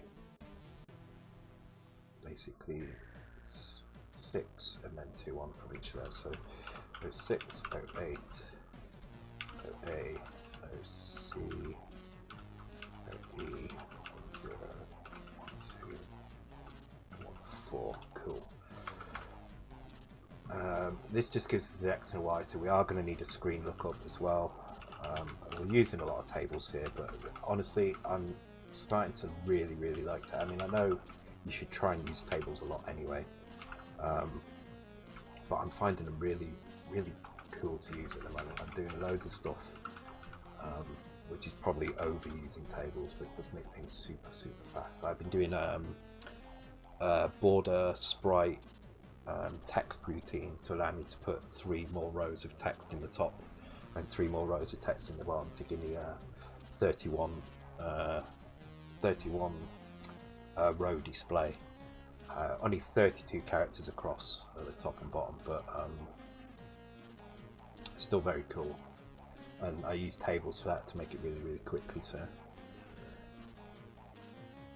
okay, so screen RAM, I forgot where screen RAM was now. Where did we put it? 8400. Okay.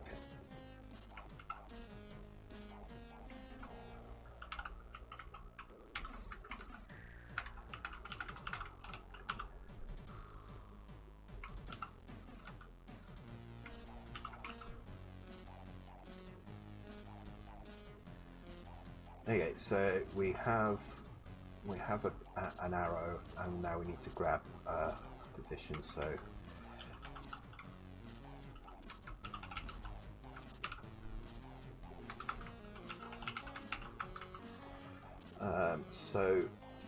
given an arrow position, which we have, we're not going to touch the Y at all. So I'm going to use self-modifying code here for this. I'm going to load the arrow position, and then I'm going to load arrow pos Y, comma X. That's going to give us our Y position down the screen. Then we're going to load, I'm going to transfer that to the X, and then I'm going to load screen LSB, comma X. We'll call that mod screen +1. And then I need to do the same for the X position, sorry, for, I'm pretty stupid, aren't I? There we go. And then I need to get the Y position, and I need to add it to these as well. So once I've got the X position, I then need to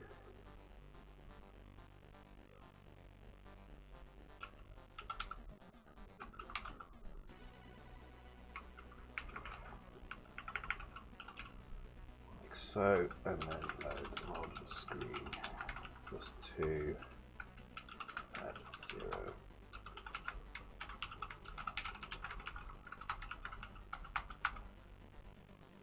And then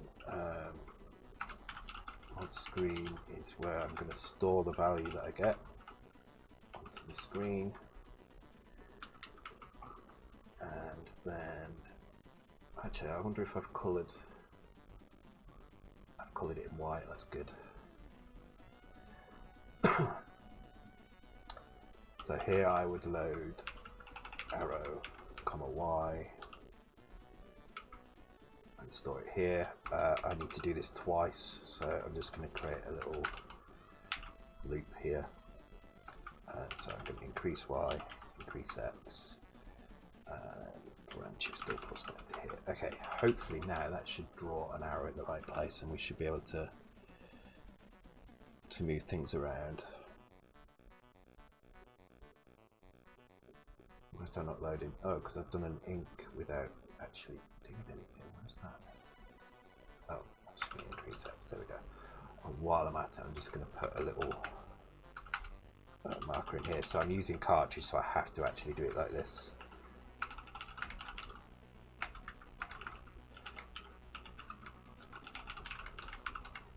You can't, if you're in the middle of a pseudo block, you can't do that. It won't let you do that. So I have to do a little print routine that will give me the same information.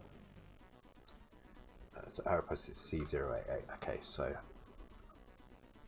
again, not seeing the arrow though, which is a bit worrying. It has drawn something there, but it's not coloured it. So let me just.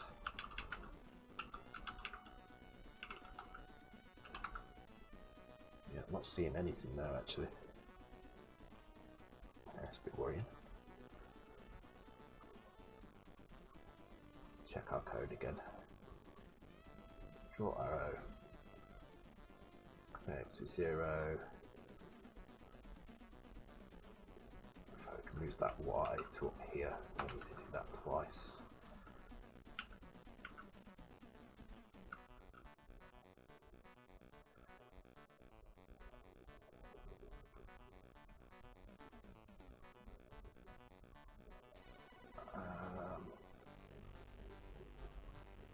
Just out of interest, I'm just going to make sure it's actually drawing the right things. Probably overcomplicated things. Good night, Style Gaming. Yeah, I've got work tomorrow as well. Okay, it's actually drawing something. Why is it flickering like that? That's weird. I actually want to know where it's doing that, so I'm just going to put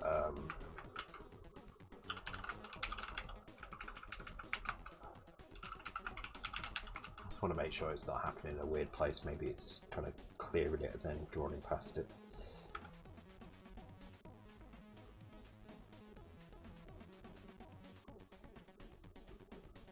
It's actually in a. Actually, that's a lot of time spent doing that. That doesn't seem right. Draw arrow, update arrow. Draw arrow comes in here. Use the right side. Draw. Well, that should be decrease X. That's the main problem there. Okay. Let's explain why it's behaving strangely. That's better. Okay. But it's only drawing one character, and that is because we've not incremented this value here. So actually, I'm going to start at 0. I am going to increase it, and then I am going to compare it with 2, which is a very, very frustrating comparison, but it's going to make that bit work. So hopefully now we should see 2 characters.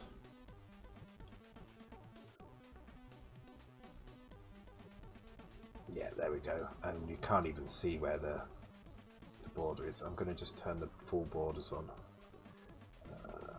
Get this right. Video settings, Vic2 settings, that's it. Default borders. I just want to see where that's actually out. So it's happening up here. Okay, that's good. Cool, so hopefully now if I turn this off, I should see the right arrows in the right places, and if I change the value of where the arrow is, it should move, although it's probably going to behave a little bit odd because I'm not doing it in the update arrow function, so it's probably not going to clear the arrow, but I just want to make sure that it's drawing it in a different position. So if I set that to 1, yeah, so you see it's not clearing the arrow because we're not doing it in the update function, so it's just happening at the wrong time. But it seems to be drawing correctly now, and I'll somewhere down near the bottom. 3, 4, 5, 6, 7. Yeah, that looks good. Alright, cool. So now we do the update function. I'm going to create another 0 page for the joystick. Just call it joy. And press in the update arrow, which is going to be here. I'm going to create a variable called dbounce.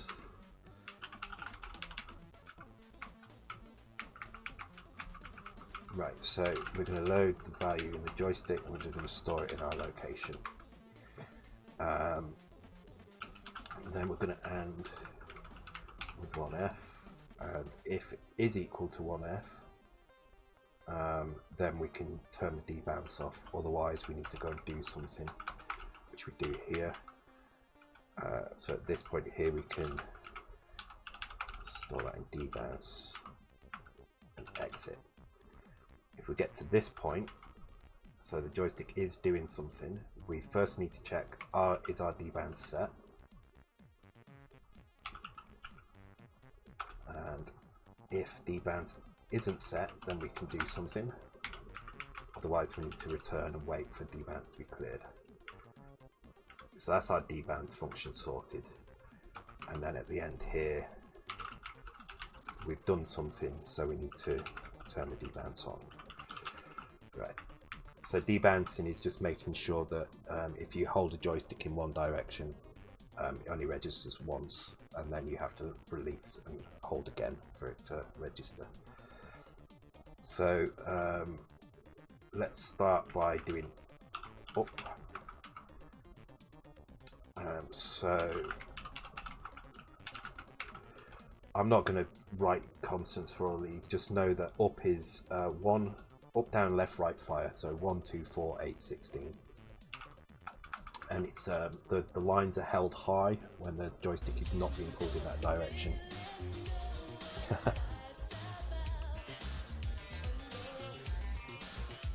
Ah, the Shalon Shimmer. Thank you for the sub, Chiz. Appreciate it. 3 months, dude. Cool. Little Lunas. I like it. Still trying to think of what the next game is going to be. I really like the name Lump.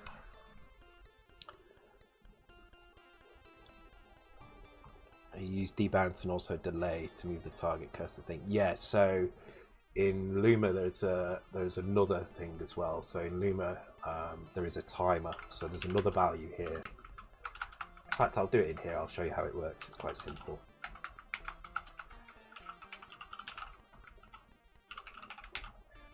So what you do is you basically, whenever you set debounce, you also set a value in the timer here.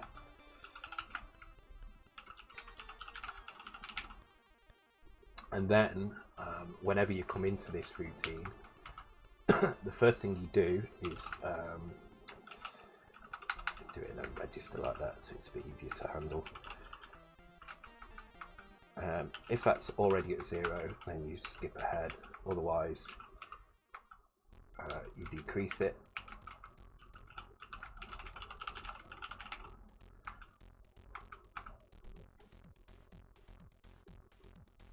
And then in this location here, where you're actually checking the debounce, the first thing you do is, if that value has hit 0, in fact you can do it up here, if that value has hit 0, then you also store that in debounce, and that just makes sure that if you hold to the side, it will repeat, but at an interval that you set. So now this will repeat every 30 frames, 48 frames, so about once every second. That's going to come up at the code review.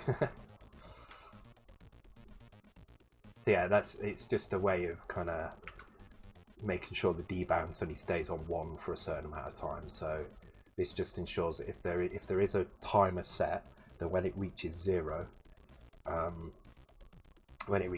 you also set the debounce to 0 as well. Okay, so as I say, the lines are high, so we need to check if the value is, when we AND it, if it's equal to 0. So if it's not equal to 0, then you're not pushing up. And this is how I always arrange my things. So I do a simple thing like this. Apply a simple setting. So we'll just do up and down for now, and then we'll change it to do the left and right as well. So if we're going up, we can only do this if we're not already at 0. So if we are at 0, then we can't go up. Otherwise, we can decrease the arrow position, and that's up.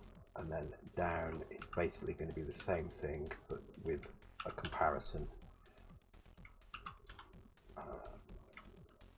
for the end value. So I'm going to set some values here, I think.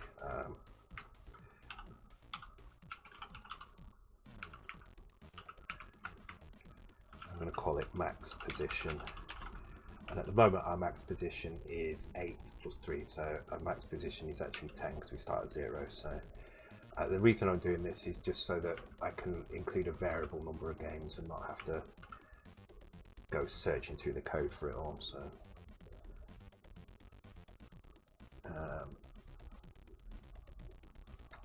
okay, so where was I? Down, here we go.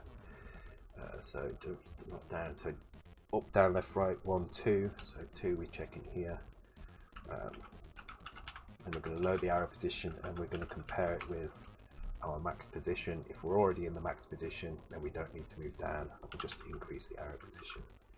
Right, so that should be enough now to test that. Oh, I've spelled debounce wrong. Where have I done that? Here, let's just put some space between it so we can see debounce, there it is. I could probably read the line number, that would have been easier, wouldn't it? That's what they're there for.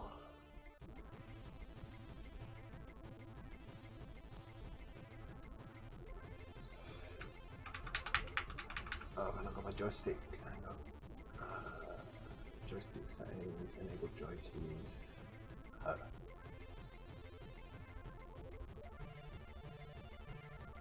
Oh, it did move. Oh, have I got the timer wrong? It's making you hold down for the length of the timer now.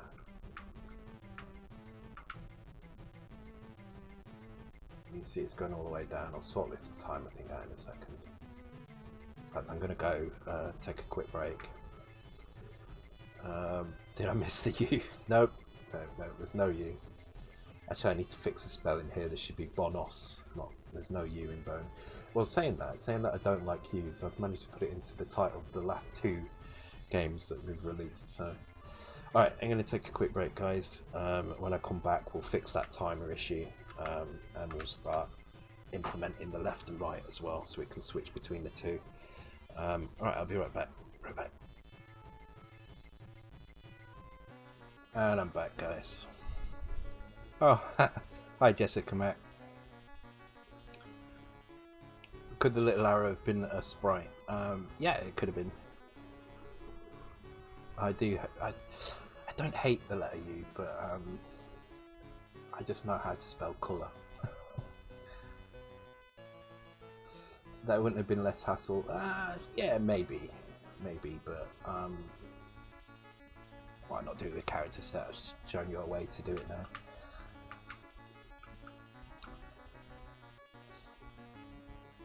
Oh, want a raid? Okay. Raid incoming then, I guess. We could put a piece of music over this as well, so... yeah, colour with too many E's. No, the next game has to be like... It's either going to be Puma or Lump, I'm not sure yet. I like the idea of maybe an infinite runner game with a Puma. You have to run through a forest or something, that'd be kind of cool.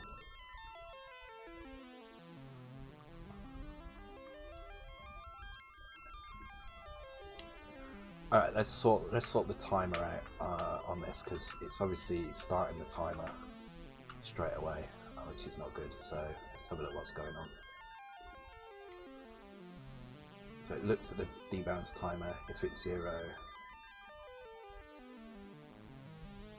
put this music, but I don't know what this music is. If somebody can find me the SID, a SID that we can put in this, then and share it on Discord or something, I can definitely drop something in. No reason not to put some music in the menu, right? It'd be kind of cool actually to have this music. So if anybody can work out what this is from that tiny little screen down there, can I make it bigger? Nostalgia breakdance with dots. So if anybody can find that and send me the SID, I'll drop it in. God, pardon me.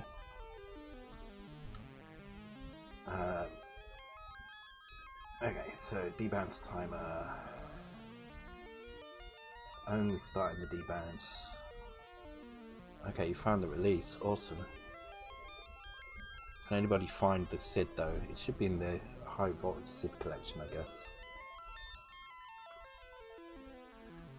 Alright, let's have a look. So, if the debounce timer is 0, we jump to here. And we just store it, that's fine. And then...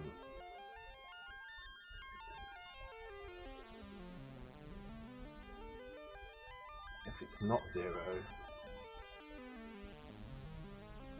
Actually, if it's 0, it should jump to here, otherwise...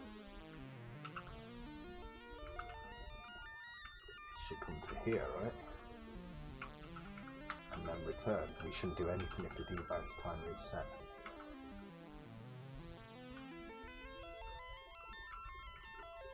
I think that's right. Let's try that out. And there's the raid. Oh, is it Final Fantasy? Awesome.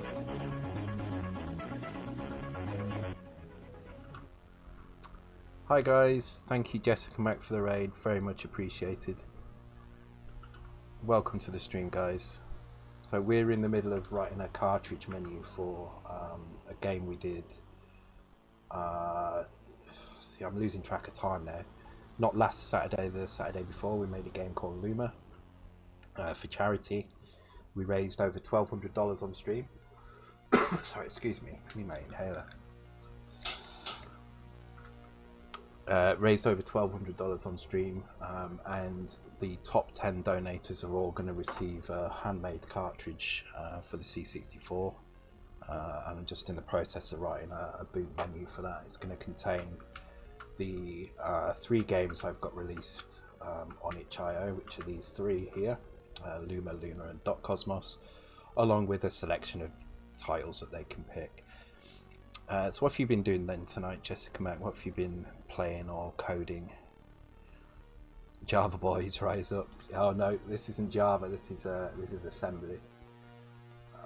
Kind of looks a bit Java-like in some places, I guess, but it is assembly.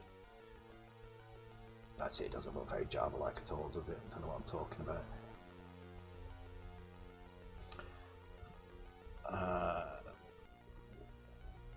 No, the SID can load wherever it wants to load. Let me try and grab that.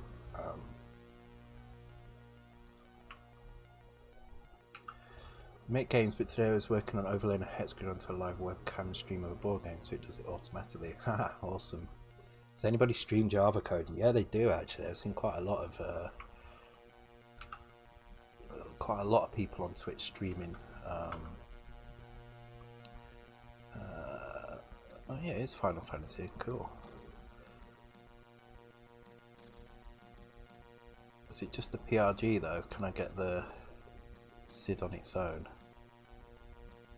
Oh, that is the SID. There we go. Right, I'm going to save that into the project. So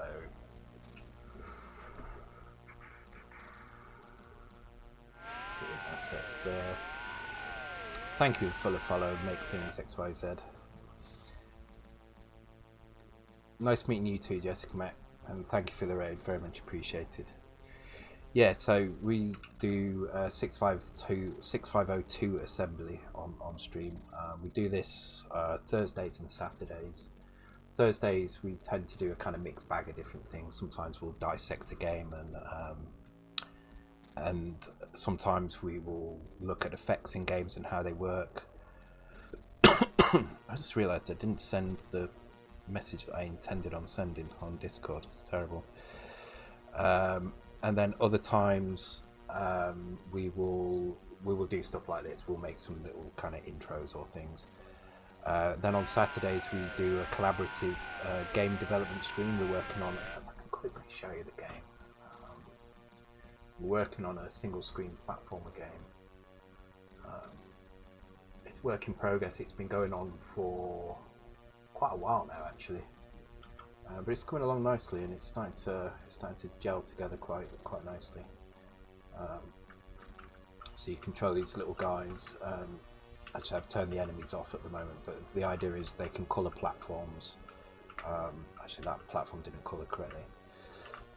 They can colour platforms, which is kind of a little competition mechanic between them, and then when they've finished a level, they have to both stand on this switch, which I can't switch because I haven't got both joysticks turned on.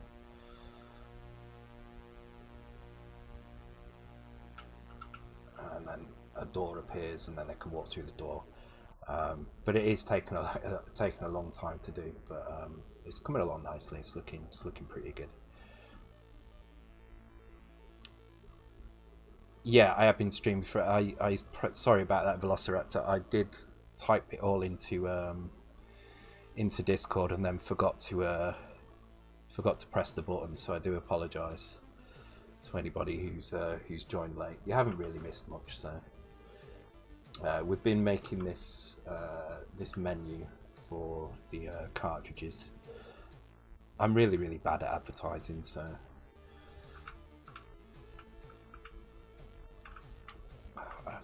Did I even put it on? I don't even think I put it on Twitter either. No, I didn't. Oh, God. Yeah. Basically, I always stream at 9:30 on a 9:30 UK time on a Thursday and a Saturday. So if I do miss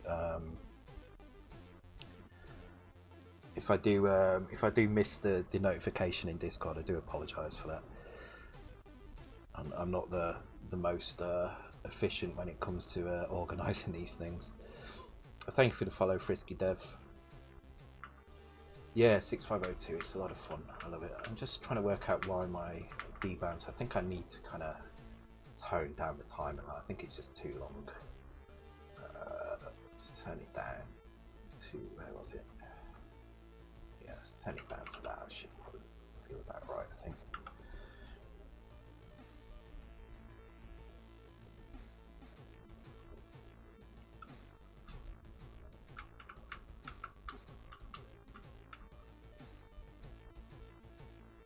that's right. There we go. Problem is it doesn't seem to be picking up the debounce properly. So if it's equal to here, otherwise I need to get that right because it needs to feel good. So I'm not going to put that in there. It's already 0, it's going to come to here, otherwise it's going to store it here. If it's not 0, it's going to come to here, otherwise it's going to store it in debounce. And then when we come in here, we do the joystick. If debounce is at 0,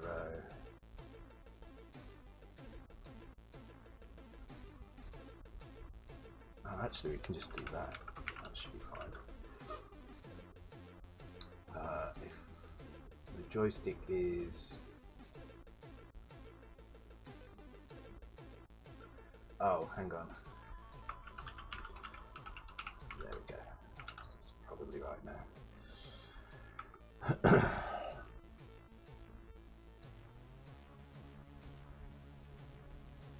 Oh, there's, yeah, channel points. I need to do something with those, don't I? So I have had a bit of an idea for a gambling game for on stream as well, because we've got Hayes has got his slots and Chiz has got his poker, so I've got an idea for a gambling game, but I just need to find the time to do it. It should be kind of cool if I can get it to work the way I want to get it to work, so give that a try at some point. Okay, let's put the music in, why not? So let's turn the sound on in here, and let's set up a sound bank in here. Let's call it somebody did post Final Fantasy, so it is at 1000 to 188. Okay, is that it? That's quite small. That seems incredibly small, in fact.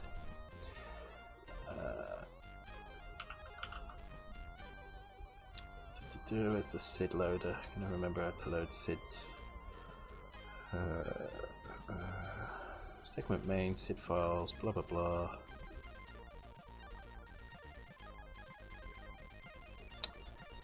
Actually, do you know what? I can just look in my other program.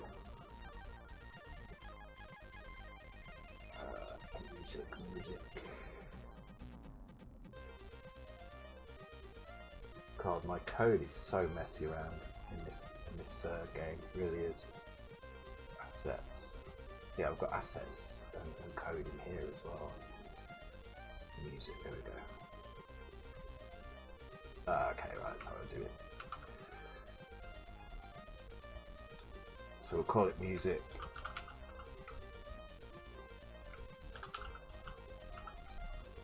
It is going to be at 1000, which means we don't need that. We just need to do this. We need to load in Final Fantasy, and the init address is 10CE. So we just write these down. 10CE is init, and 10DF is play routine.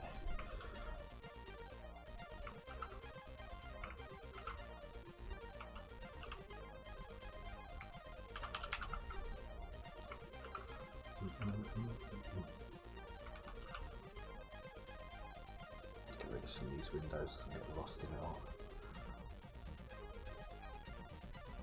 Don't waste channel points on highlighting. Thing is that I don't see the highlights because I'm looking at a different chat window, so I'm not going to see those unless I look across. The only reason I can see it is because you've told me that you've highlighted it, so I've looked across and I can see it.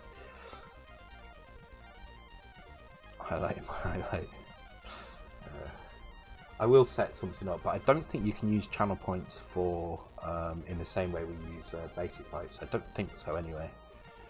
I'll see if there might be a way to set that up, because that would be handy if I could. But I don't know if I can award channel points back to you. I think that just comes automatically through Twitch. I don't think there's an API for enabling those things. If there is, then I'll definitely use it. Like a shimmer for 10k. But you're all going to have like 30k or something already, aren't you? I'm just going to be shimmering for the next 4 hours or something. Let's load music in as well. And then we'll do the setup here. So we will... What was it again? It was 10CE and 10DF. There's our IRQs. Where's our IRQs? They moved all the way down. Actually, we can do it in the frame timer up here, can't we? Do it here.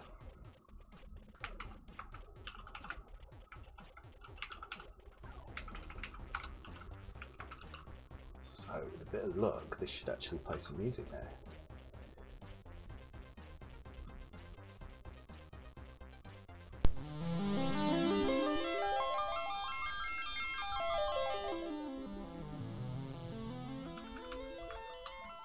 Cool. So we've got some nice music in the menus. Right, I'm going to turn it off though, so it doesn't bore me, as it will do. But the music is there. It's kind of awesome.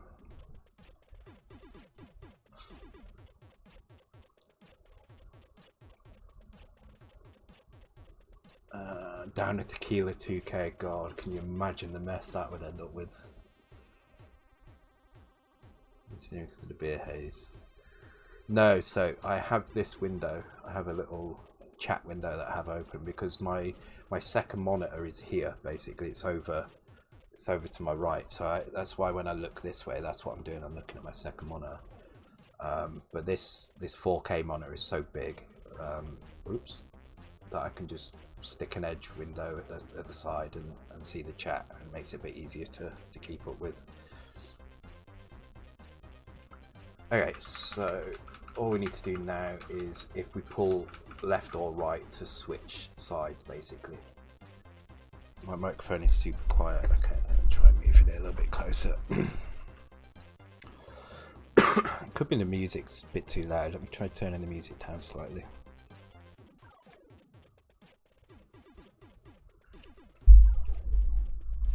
No, it's not. Okay.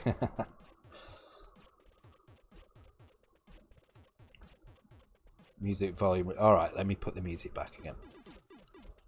There you go. Mic is fine. Alright, there we go. Okay, right, so let us sort the joystick left and right stuff out so we can get rid of that code that doesn't need to be there. So if we pull left and we're on the right, so we'll do left next. So up, down, left, right. So left is 4. So set these all the same. And basically we need to check if the arrow is less than 3. So if carry is clear when we do that check, then we can't do anything about pulling left. However, if it is less than 3, then we can actually what we can do is we transfer that to the EdgeRFX register and load oops, I'm going to call it arrow switch, X. I'll explain why I'm doing this. So I don't just want it so that when you pull left it goes to the same place. I want it based on where you are in the list. So I'm going to have an arrow switch, and what this is going to be is if you're switching sides, then where does the arrow end up? So if you're on the left side and you pull to the right and you're in the top position, then it should go to the top of the big list, so 0-3. If you're in the middle, it should go somewhere in the middle, so it'd be 0-7, and if you're at the bottom, it should go to the bottom, which would be 0-8. Likewise, if you're on this side, then the first 3, I would say, maybe, yeah, the first 3 should bring you to the top, then from 3 to 6, so it's 3, 4, 5, 6. The next 4 should bring you to the next one. And then the bottom 7, 8, 9, 8. Hey, hang on, that's too many.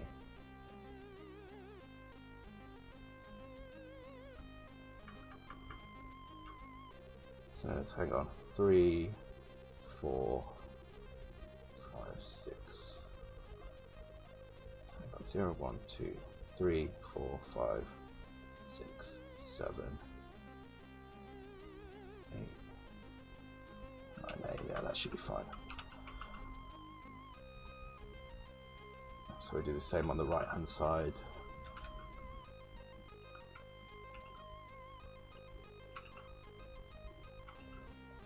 And right is 8.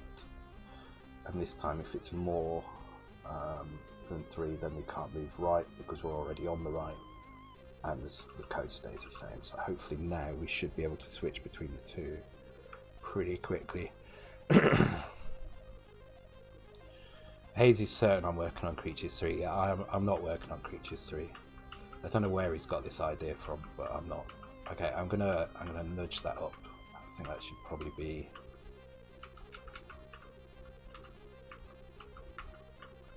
Yeah, I'm gonna nudge that one up one. I think that should be this one.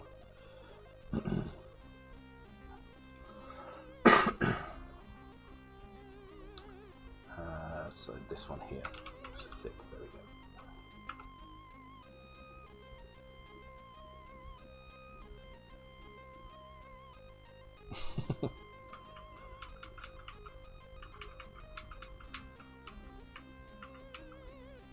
I almost feel like the top one should only move there, everything else should be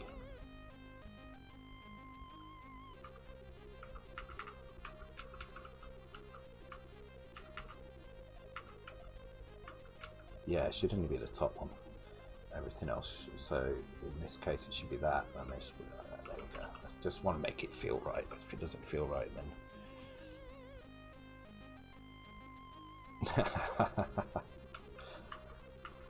yeah, that's the loophole. That's how I can say that I'm not working on it, because it's a completely different name. Okay, that feels kind of good. Okay, I want to do so I'm not going to do the cart load at the moment because we were having some problems at the beginning of the stream. I'm going to look into that tomorrow at some point. But what I am going to do, I'm going to fill this text in all to a certain length here, and then I'm just going to put some nice colour ramps in here as well, because I like messing around with colour ramps, and they're always fun to show you how they work as well. Pretty easy to set up. What's that? I need to look what that is there. Oh, I'll have to check that out later. I'm not going to check that now, but is that looks like the oh, it's Chris Addison. Okay. Yeah, so those guys who I promised a cart to, if you let me know through Discord your final list,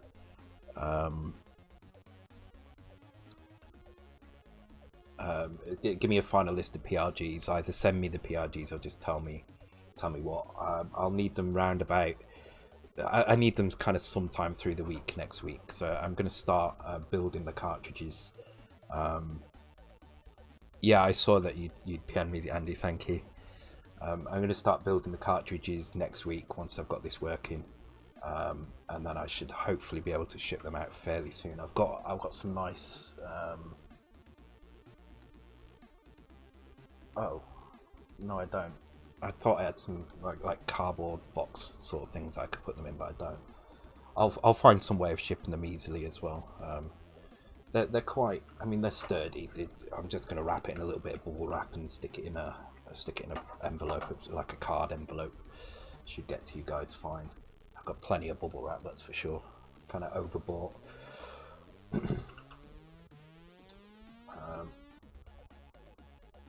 Mine is whatever's easiest. Yeah, I think there's a kind of list of quite common games that people have picked, so I'll put those on. For anybody who can't think of the last last games they want on there, I will just fill it with the common ones that everybody's asked for. All right, let's just fill this out a little bit, and then do some color ramps. So 4, 12, so 12 characters, 4, yeah, 12. So your game names need to be 12 characters long. I can shorten them or do whatever I need to do to make them fit. That's fine. Doesn't matter if they're, I mean, if they're a bit longer, I can kind of extend it a little bit, but I think 12 will make it look nice. Okay, so let's export that map.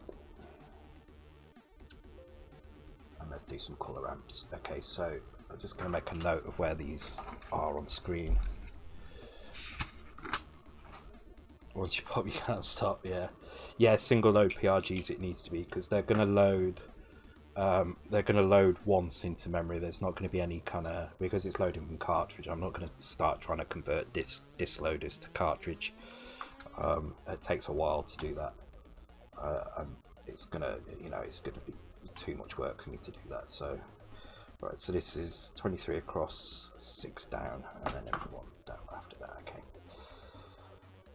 So let's pick some nice color ramps. Let's bring the color fade up.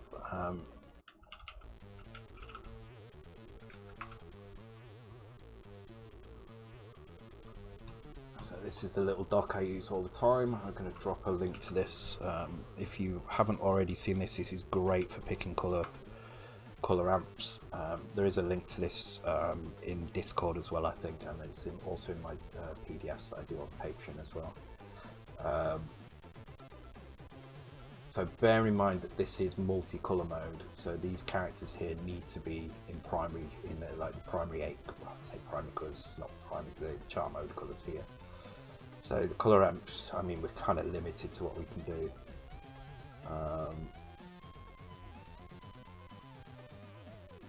I just like doing color ramps, so I'm just going to go crazy. So I'm just going to pick the first one on the list. I'm going to call it color ramp in here.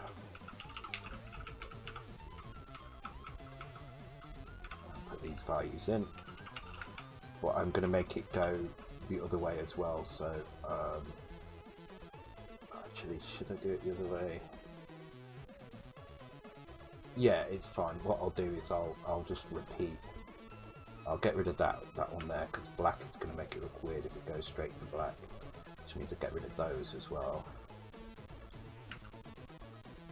Which means 3, 4, 5, 6, 7, and one of these as well. 7, 12. Okay, that's a bit annoying, but it's fine. We can work with that.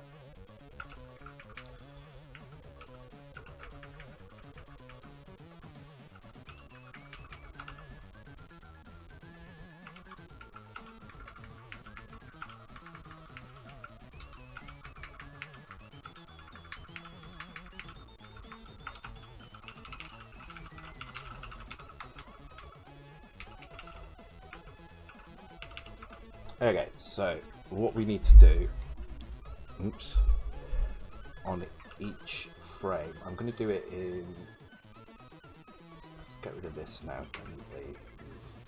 just going to do another thing here, do color ramp. Oh, hell, I can put it in. I really don't care if this code is neat or not, it's just something we're doing. Right, okay, so first of all, we're going to do it on a timer again, so we're going to use the same frame timer code that we're using here, basically, because we don't want it to run too fast.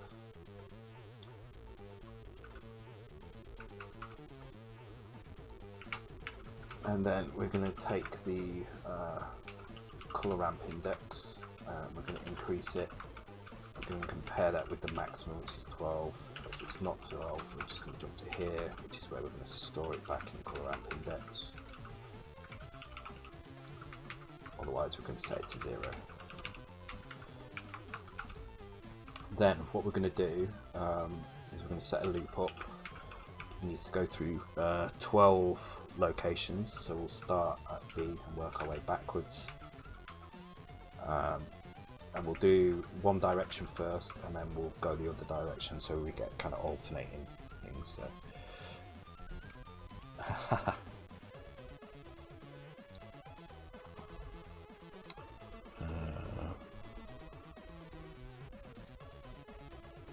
select tubes rather than bubbles. One big bubble, pop one, and it's got. Oh yes, like the like huge airbags basically. Ah, good. Bit of a Red Dwarf reference there. I like it. Tension sheet. Yeah, this bubble wrap painted red. And he stole it off Thicky Holden using the was it time slides or something. Okay, so.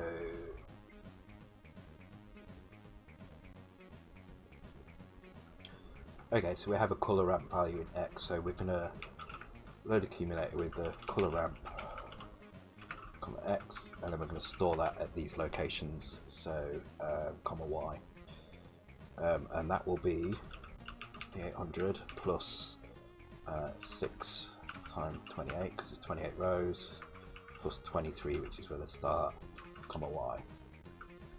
Then we need to increase X. But at the same time, we need to check that it's not reached this. I'm just going to call this loop.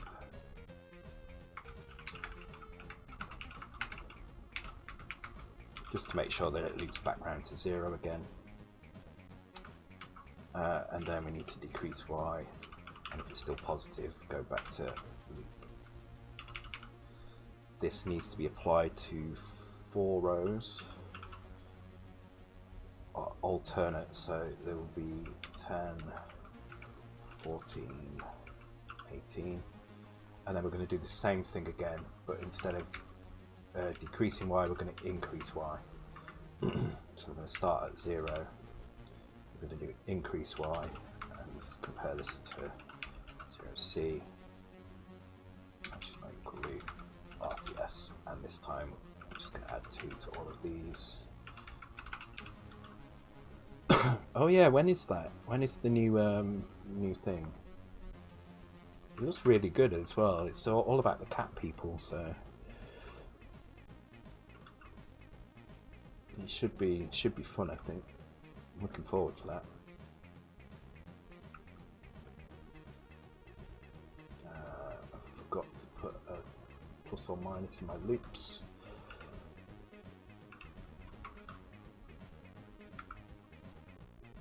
April, nice, which is very close, cool. Oh god, that looks bright, doesn't it? I'm going to speed it up a bit, it will dim the colour slightly. Make it look a little bit less. The speed will kind of blend the colours together a little bit more. There you go, it looks a bit nicer now.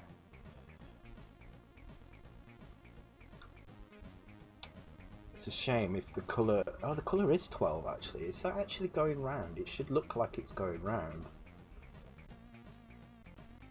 Oh, it kind of does actually. That's cool.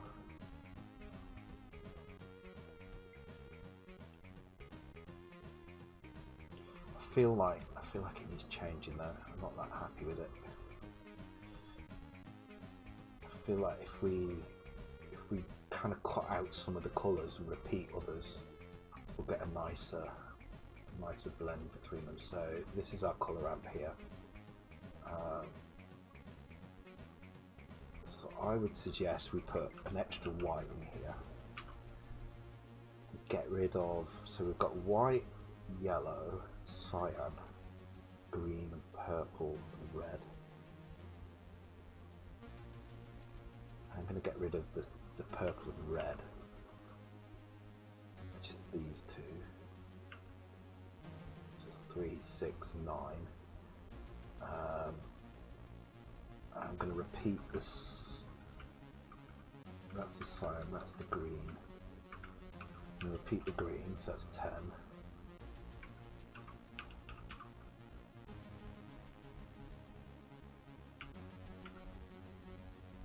I'll repeat the blue as well. That might 3, 6, 8, 12. Yeah, that might help balance the colours out a little bit more, I think.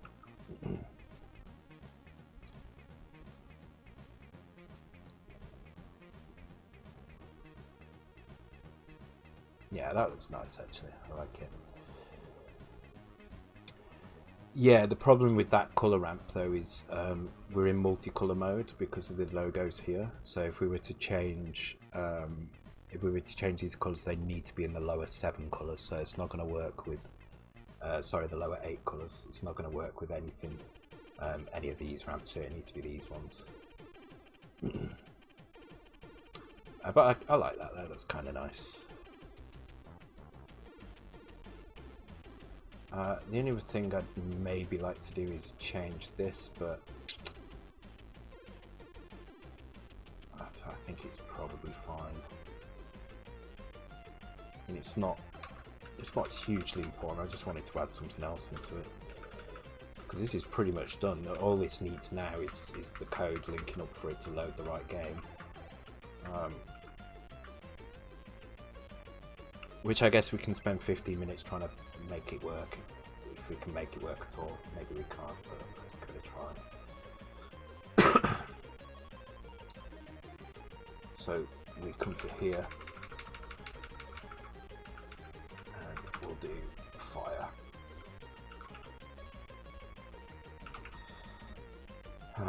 So this time we're checking the fire, which is 16. If it's not, we jump to fire. Otherwise, we're actually just going to jump straight to load game, which is this thing down here, which is what was failing before. So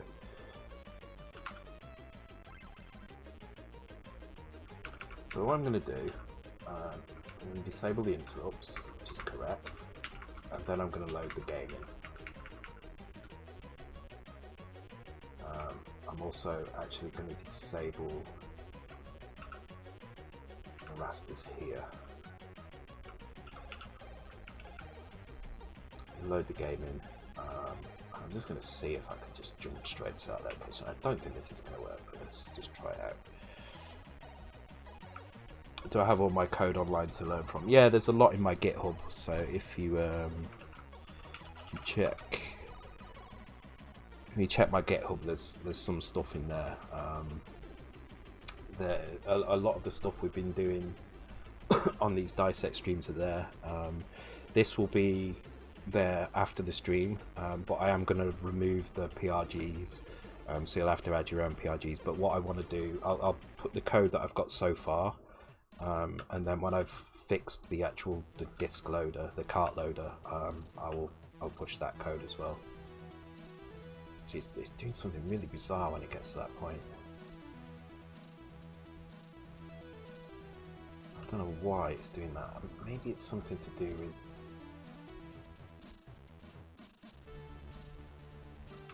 Maybe I need to... 35, store that in 01.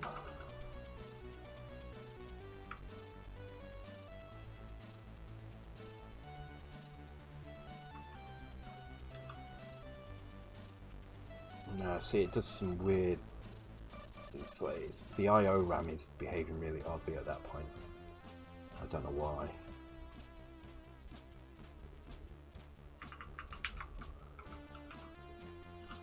So this should bank out the... Oh, actually, maybe I need to bank things in again. Maybe I need to do that. So this is it now. This is the last bit we need. Get this working and the games will load, basically. So you can see it's trying to load them. It's doing something. And then it does that. Although that could be the screen... That's because the screen RAM is now in an odd location. That's fine, but it's not jumping.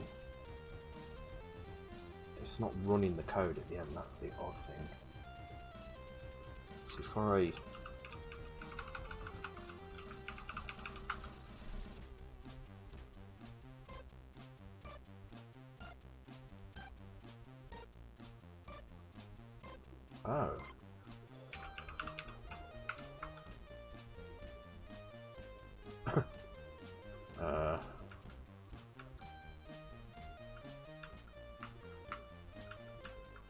okay. Makes no sense at all, but you can see it's kind of Back to processor port, yeah. Something like that, isn't it? Let's have a look at the processor port stuff. It's a good point actually. Data direction, processor port can be read. Processor port can be read and written. Okay, 2F. But yeah, let's try resetting some stuff here. So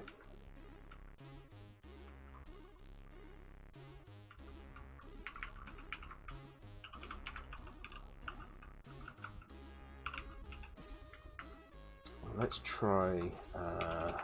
reset the stack. Let's reset the processor port directions. Interrupts are turned off up here, but I'll do it again here just to be sure.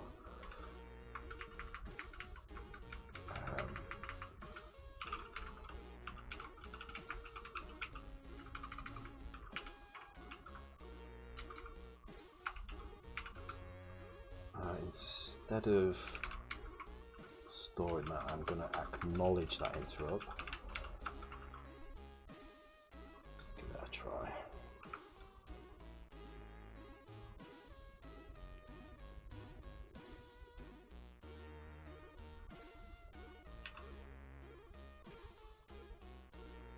I expect the screen to fill up. That's just code randomly filling up the memory. When it gets to here and it stops. Take a look at this towards the bottom part. Okay.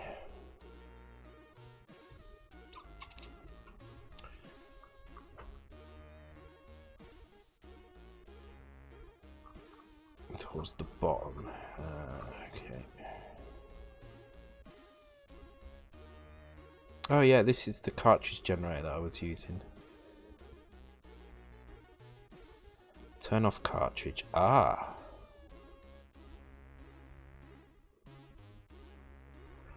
Oh, is it that simple? So load all the banks in.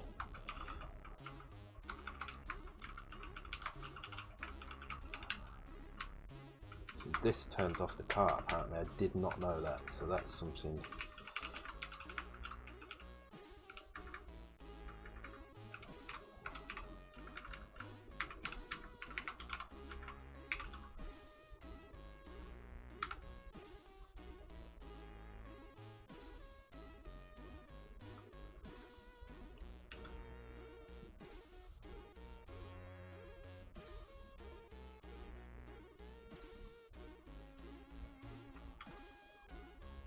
$290, where is that? That feels like it's right at the end of our code. It's kind of in the middle somewhere.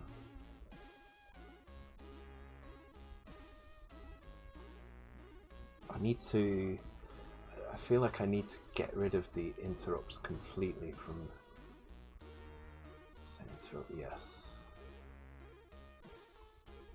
I'm going to put a break here. Oh no, because that is actually unpacking it. This is doing the unpacking.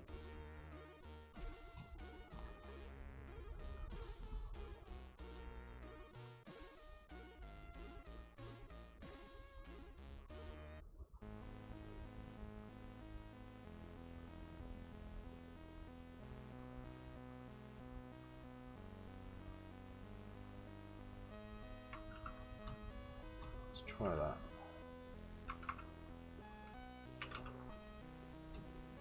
I'm not convinced it's going to work, but let's give it a try anyway.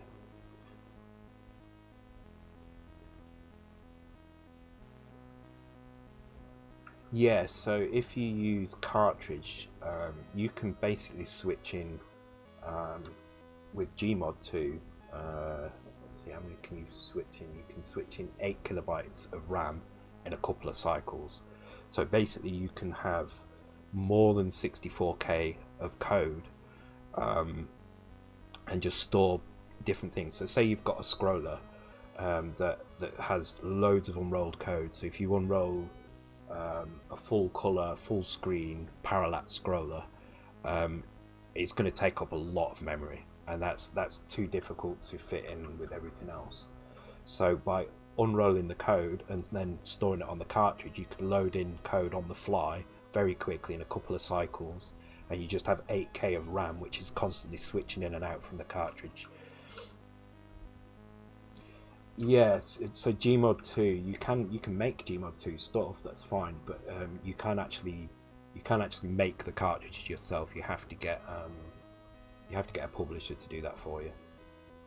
But the Gmod 2 format is perfectly fine to use.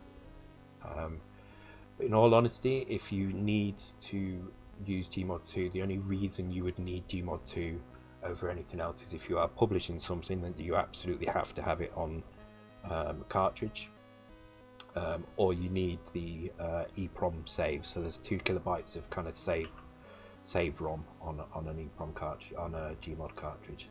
That's not worth it all, has it? Okay, so this is doing what? This is C64 memory, start address, cart address. What are these 0-page addresses doing? I'm not sure what these do. Oh, 2D, 2D2E. Let's have a look. Pointed to the beginning of variable area, pointed to an array variable area, pointed to the beginning of basic area.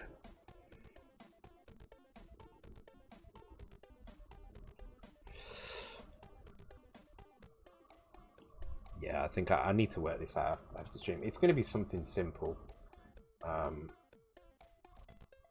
See, I thought it would have been as simple as doing this, just calling run, and you wouldn't need that, because you would do that, you would make sure that the right things were banked in, because I think 3.7 is the default for that. Yeah, 3.7 is the default for that. So I did consider using the Gmod cartridge to speed up the scrolling of the screen in .cosmos 2, but the problem with it is when you bank in that area of RAM, you also bank in kernel at the same time. You can keep basic free, that's fine, but kernel will be banked in, which means if you've got IRQs running, you need to time it perfectly with those IRQs. And because I've got a lot of variables sorted IRQs, why leave the interrupts off? That's a good point. I mean, I can turn them back on at this point. I don't think it really matters, because I think the unpacker will turn it off anyway.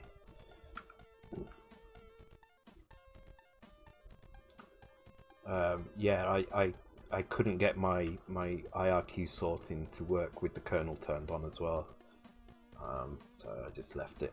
What is this doing? This is what I was getting before, actually, so it looks familiar. Okay, so the kernel's definitely banked in at that point, but it's like it's not set any of it up.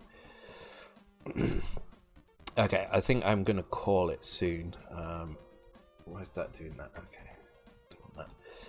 Just gonna try one more thing. Just gonna have a quick scan through this code, see if there's anything else I'm missing. So that's the sounds. 0340. No, 0340 I think is where it's storing there.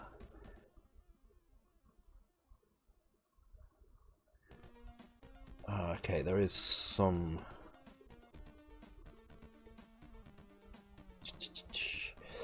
Right, there's a couple of things here. Let's just put these in.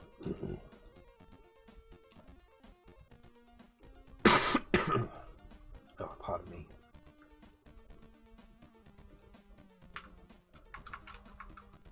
So I think these were the things I was trying before and they were failing, but I'm just going to put them in anyway. Actually, let me.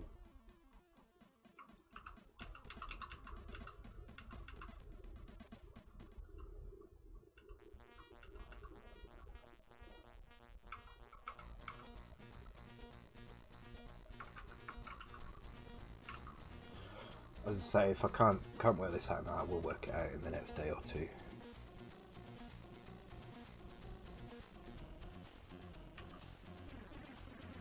Yeah, it's just jamming at that point. It could be as well because I'm actually turning off.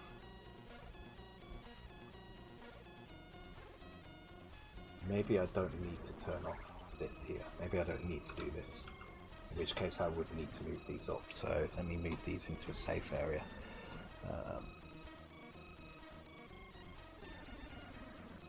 I think F something or I can't remember. F pointed to RS-232 output buffer values. FB to FE. Okay, so if I do FB, FC here. Oh, arrow needs to be 2 bytes. Well, that was quite bad actually. That probably shouldn't have worked, but there would have been a clash there eventually.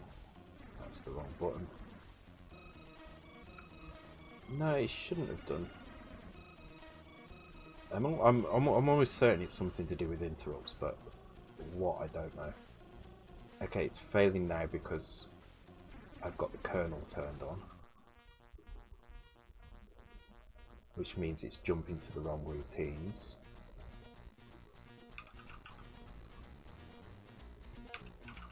Let me try these.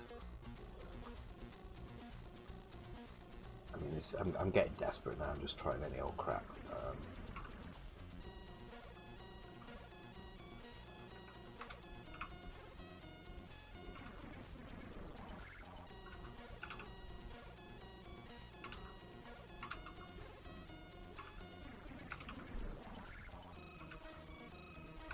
Actually, that, and then I need to change these to.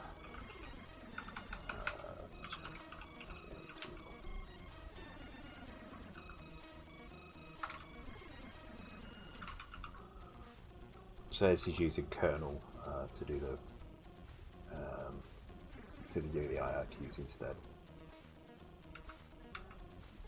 Okay, so we've got an issue here with this character set, but that could be something quite easy. See, I'm still getting jams.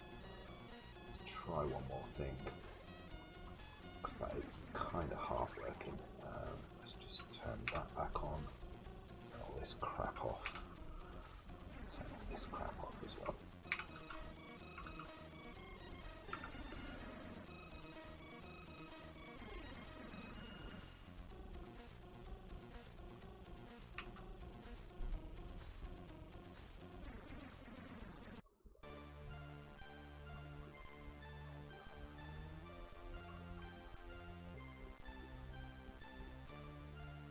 See if a small unpacked program loads. That's not a bad idea actually. Let's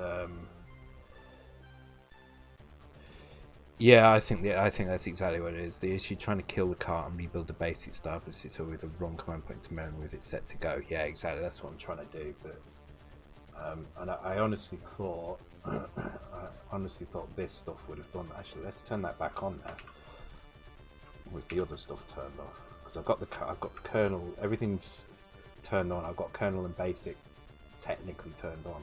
I'm just not seeing them because he's not doing it. Alright, I'm going to undo everything up to the point where I did the IRQ changes.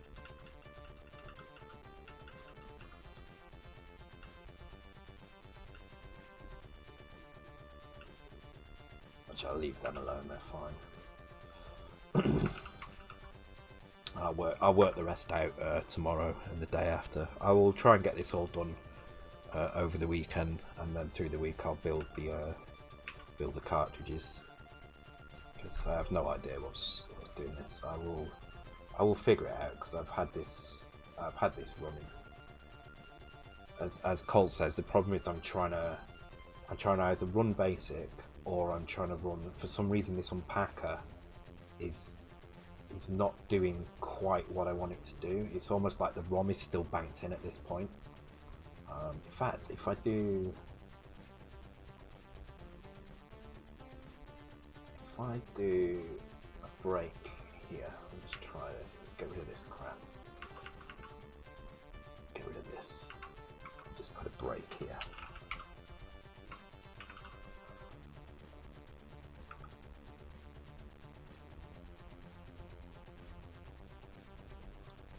It's the one area it's one of many areas I still don't know very well on the C64, because you tend to only do it once at the end of a project. So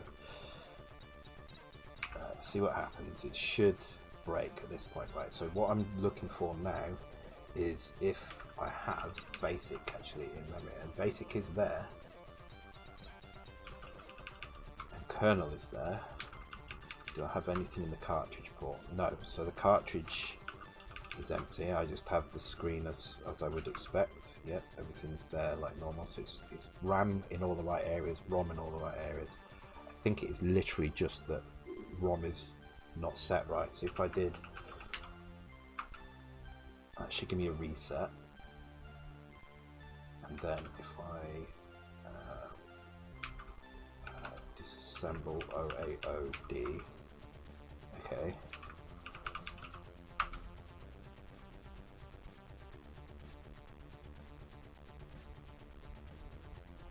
So everything's there. The game is there. It's loading in correctly from the cartridge. Seems rather fast that. Okay, whatever. The problem is getting to that point. If I try and do, actually, if I do this.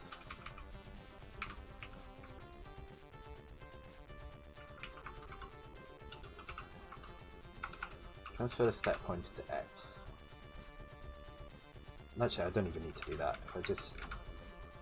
Oh no, yes I do. Transfer the step pointer to X, right.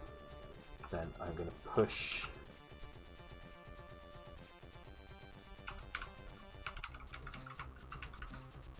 these values on. And I'm going to transfer X back to the stack pointer. And then I'm going to jump to F, C, E, 2. So let's try that.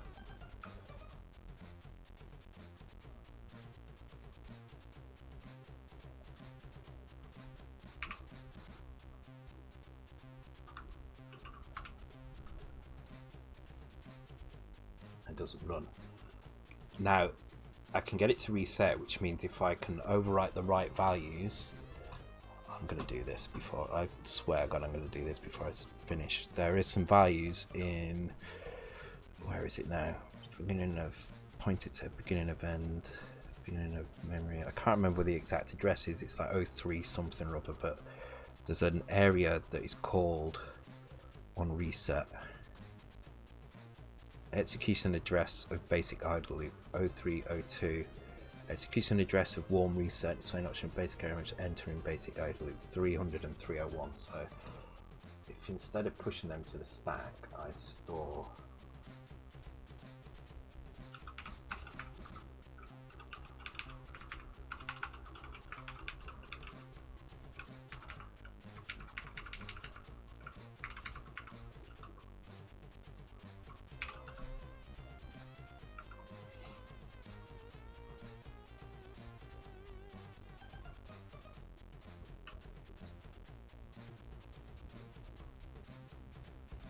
no, it's not done it. If I go 0300, let's put a different routine in there.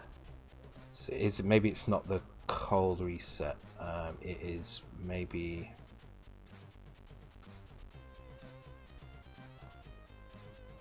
where's the warm reset? Oh god damn it, C64 reset.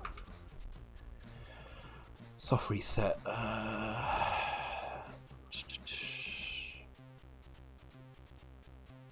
just give me the soft reset. That's the one I'm typing in, I'm pretty sure.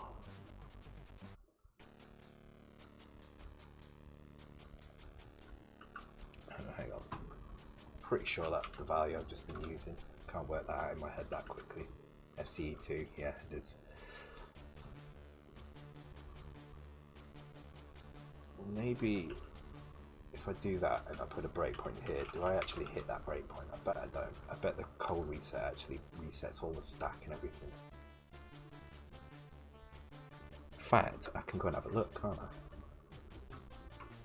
Because if it does reset the stack and do something, I can skip over that piece.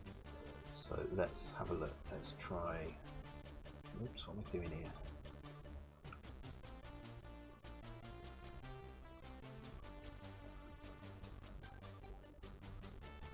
Is that not loading? It's already open.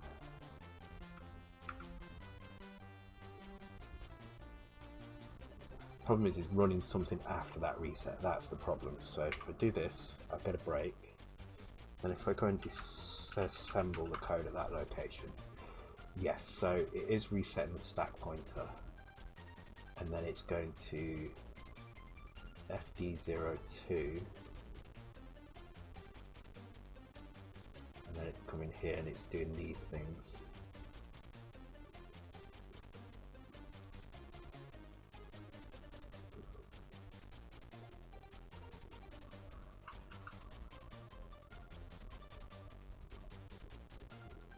So this is what it's actually doing at this point. So let's duplicate that. So we were seeing this in the code before, so it's a stack. I have no idea what FD02 does, but we can check that out soon. Bunch of equal here, that's this line here. That is 8,000, so that jumps to the vector at 8,000. Otherwise, it does indeed do D016.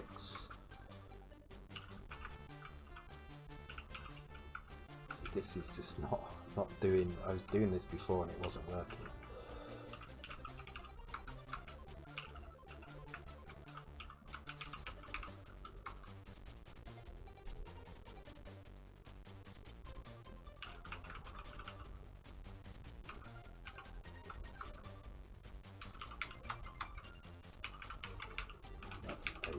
Which is the basic start vector.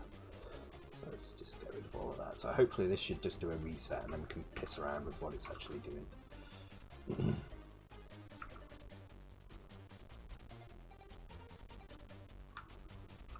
I keep forgetting to close that. The thing is, I spend so much of my time writing code with the kernel turned off, I actually don't know a lot about how the kernel works, and I should learn more about it. So it has got to that point. Now, can I put a breakpoint in? If I try and put a breakpoint here, what do I get? Like, when does it actually break?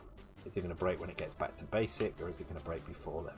The thing is that I think I need to run. If I did go AOD here,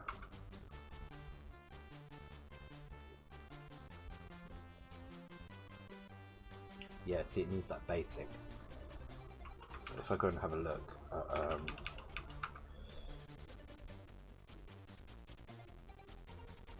at, he's put stuff in there now.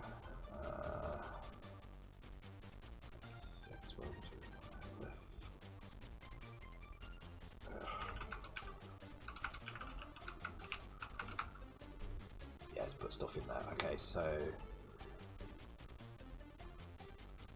let's do it again, but this time I'm going to have a look at what's at that location. I'm going to figure this out if it kills me.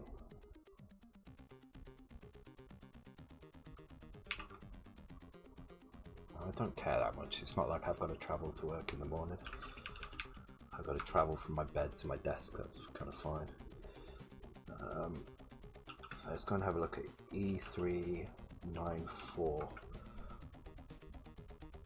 So again, this is doing some stack, and this is what we were seeing before. We were seeing some stack reset stuff, and then an RTS here. So how about if we try, what was that address again? I forgot what it was now. E394. So if I just do, and then put a break in here, do I actually get the basic start screen?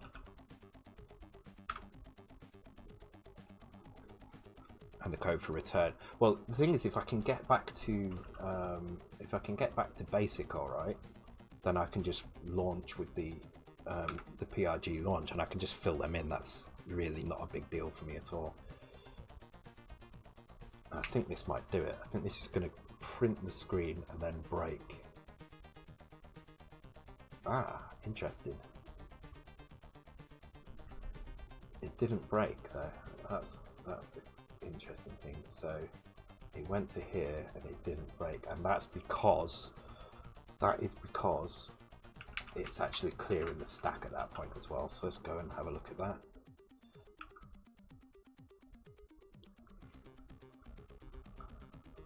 If I can hit a breakpoint after I get back to basic, then I'm happy. E394. So this is the block of code that it's running.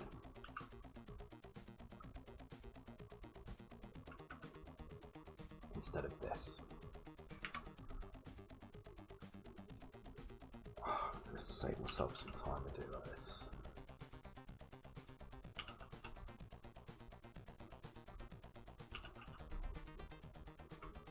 So I'm not sure what those are doing, but I'm just going to keep putting bits in at a time, see how far we can get. Okay, my headphones going again.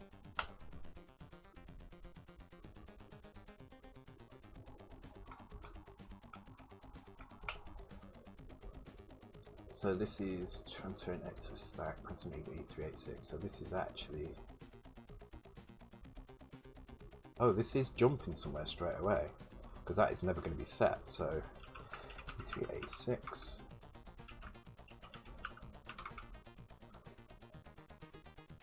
And it does indeed jump to this location.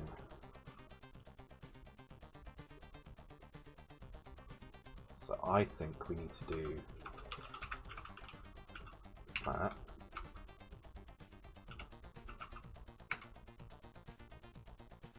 And then we can do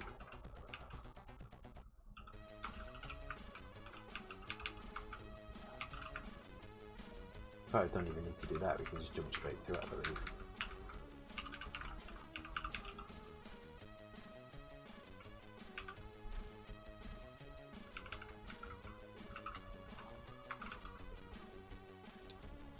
Oh, okay. I wish I'd have known that before, thank you. Control K, Control L.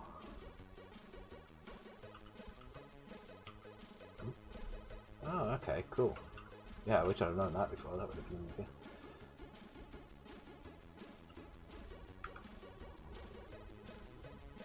Thank you for that, Stepz.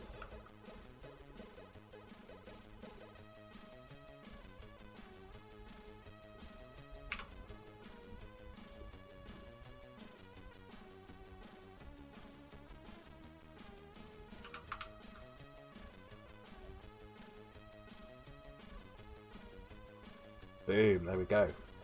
So it does reset to the basic menu, but we can probably work out where that is in here and change that. So it's quite a lot of code here, but once it gets down to this point, it's just a matter of kind of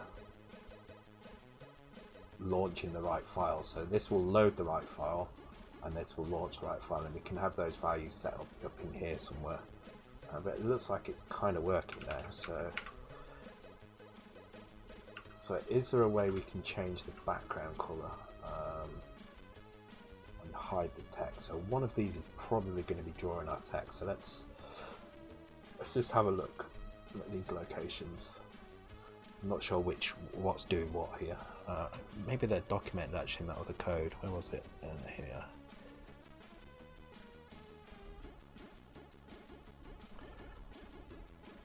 Load basic vectors, init basic RAM, print basic starter messages. So that's this one here. So we get rid of that. Load basic vectors, init basic stack. So that one needs to be there. This one doesn't need to be there. So this should get rid of the basic message. And then we just need to find how to change the color of that background so it doesn't start in blue.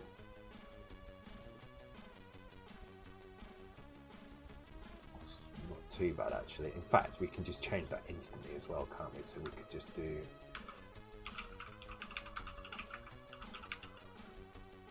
two on there, and if we want to hide that garbage, what we can do up here is we can load 7F and store that in B011, and then down here just put it back again. Right, hopefully now we should be... Oh, it says my chat's disconnected. My stream is still on though. I think it is anyway. You guys still hear me?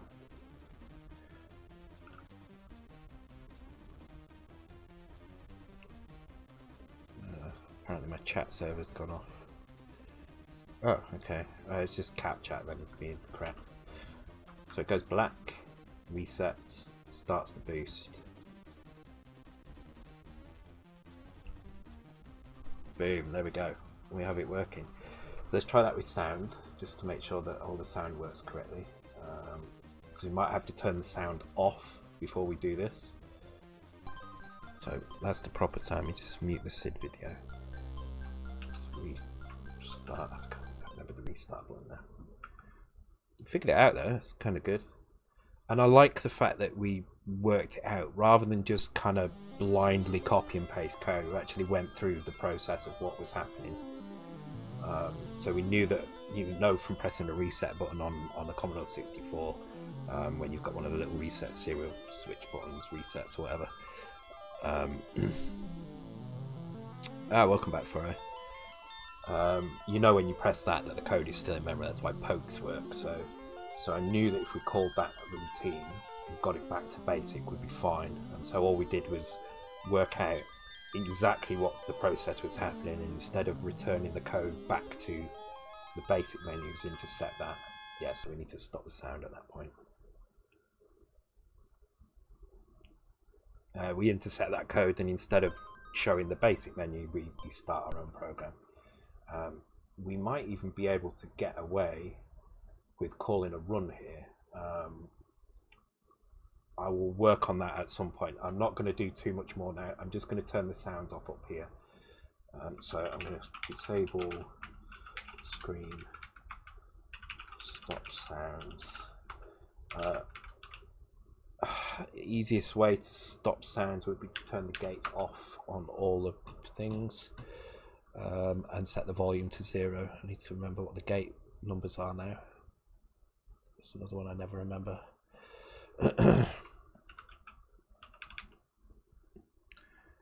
The gates are D4 04 and then 7 after each one. So D4 disable voice actually, so we need to set 8 in each one. So D4 04, D4 OB, D4 12, and then we'll set the volume to 0 as well, just to be absolutely sure. Where's the volume? D4 18.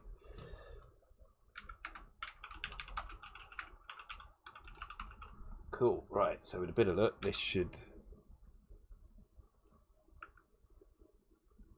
work. Yeah. So all we need to do now, and I'll do this in the next day or two, is link up each one of these to a different bank loading. It's very, very simple to do. And then to basically just add the games. So.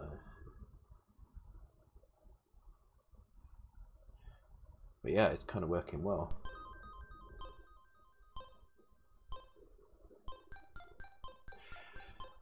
Cool. Alright, I'm going to leave it there, guys. I'm going to go and find someone to raid, though, so let's have a look if we've got online. Oops.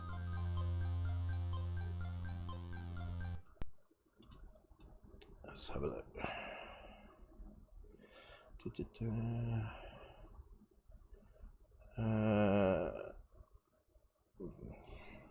need some Commodore streamers. We need more Commodore streamers.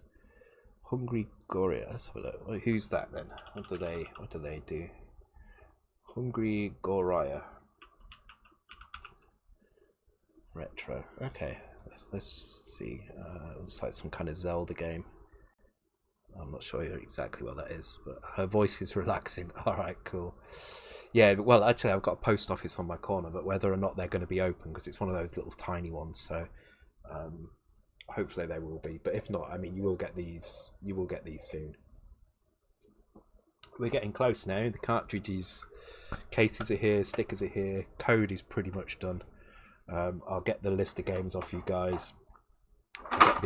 get the EEPROM burner going, and we'll have this set up and burnt fairly soon. Okay, start the raid now. So yeah, thanks for coming along, guys.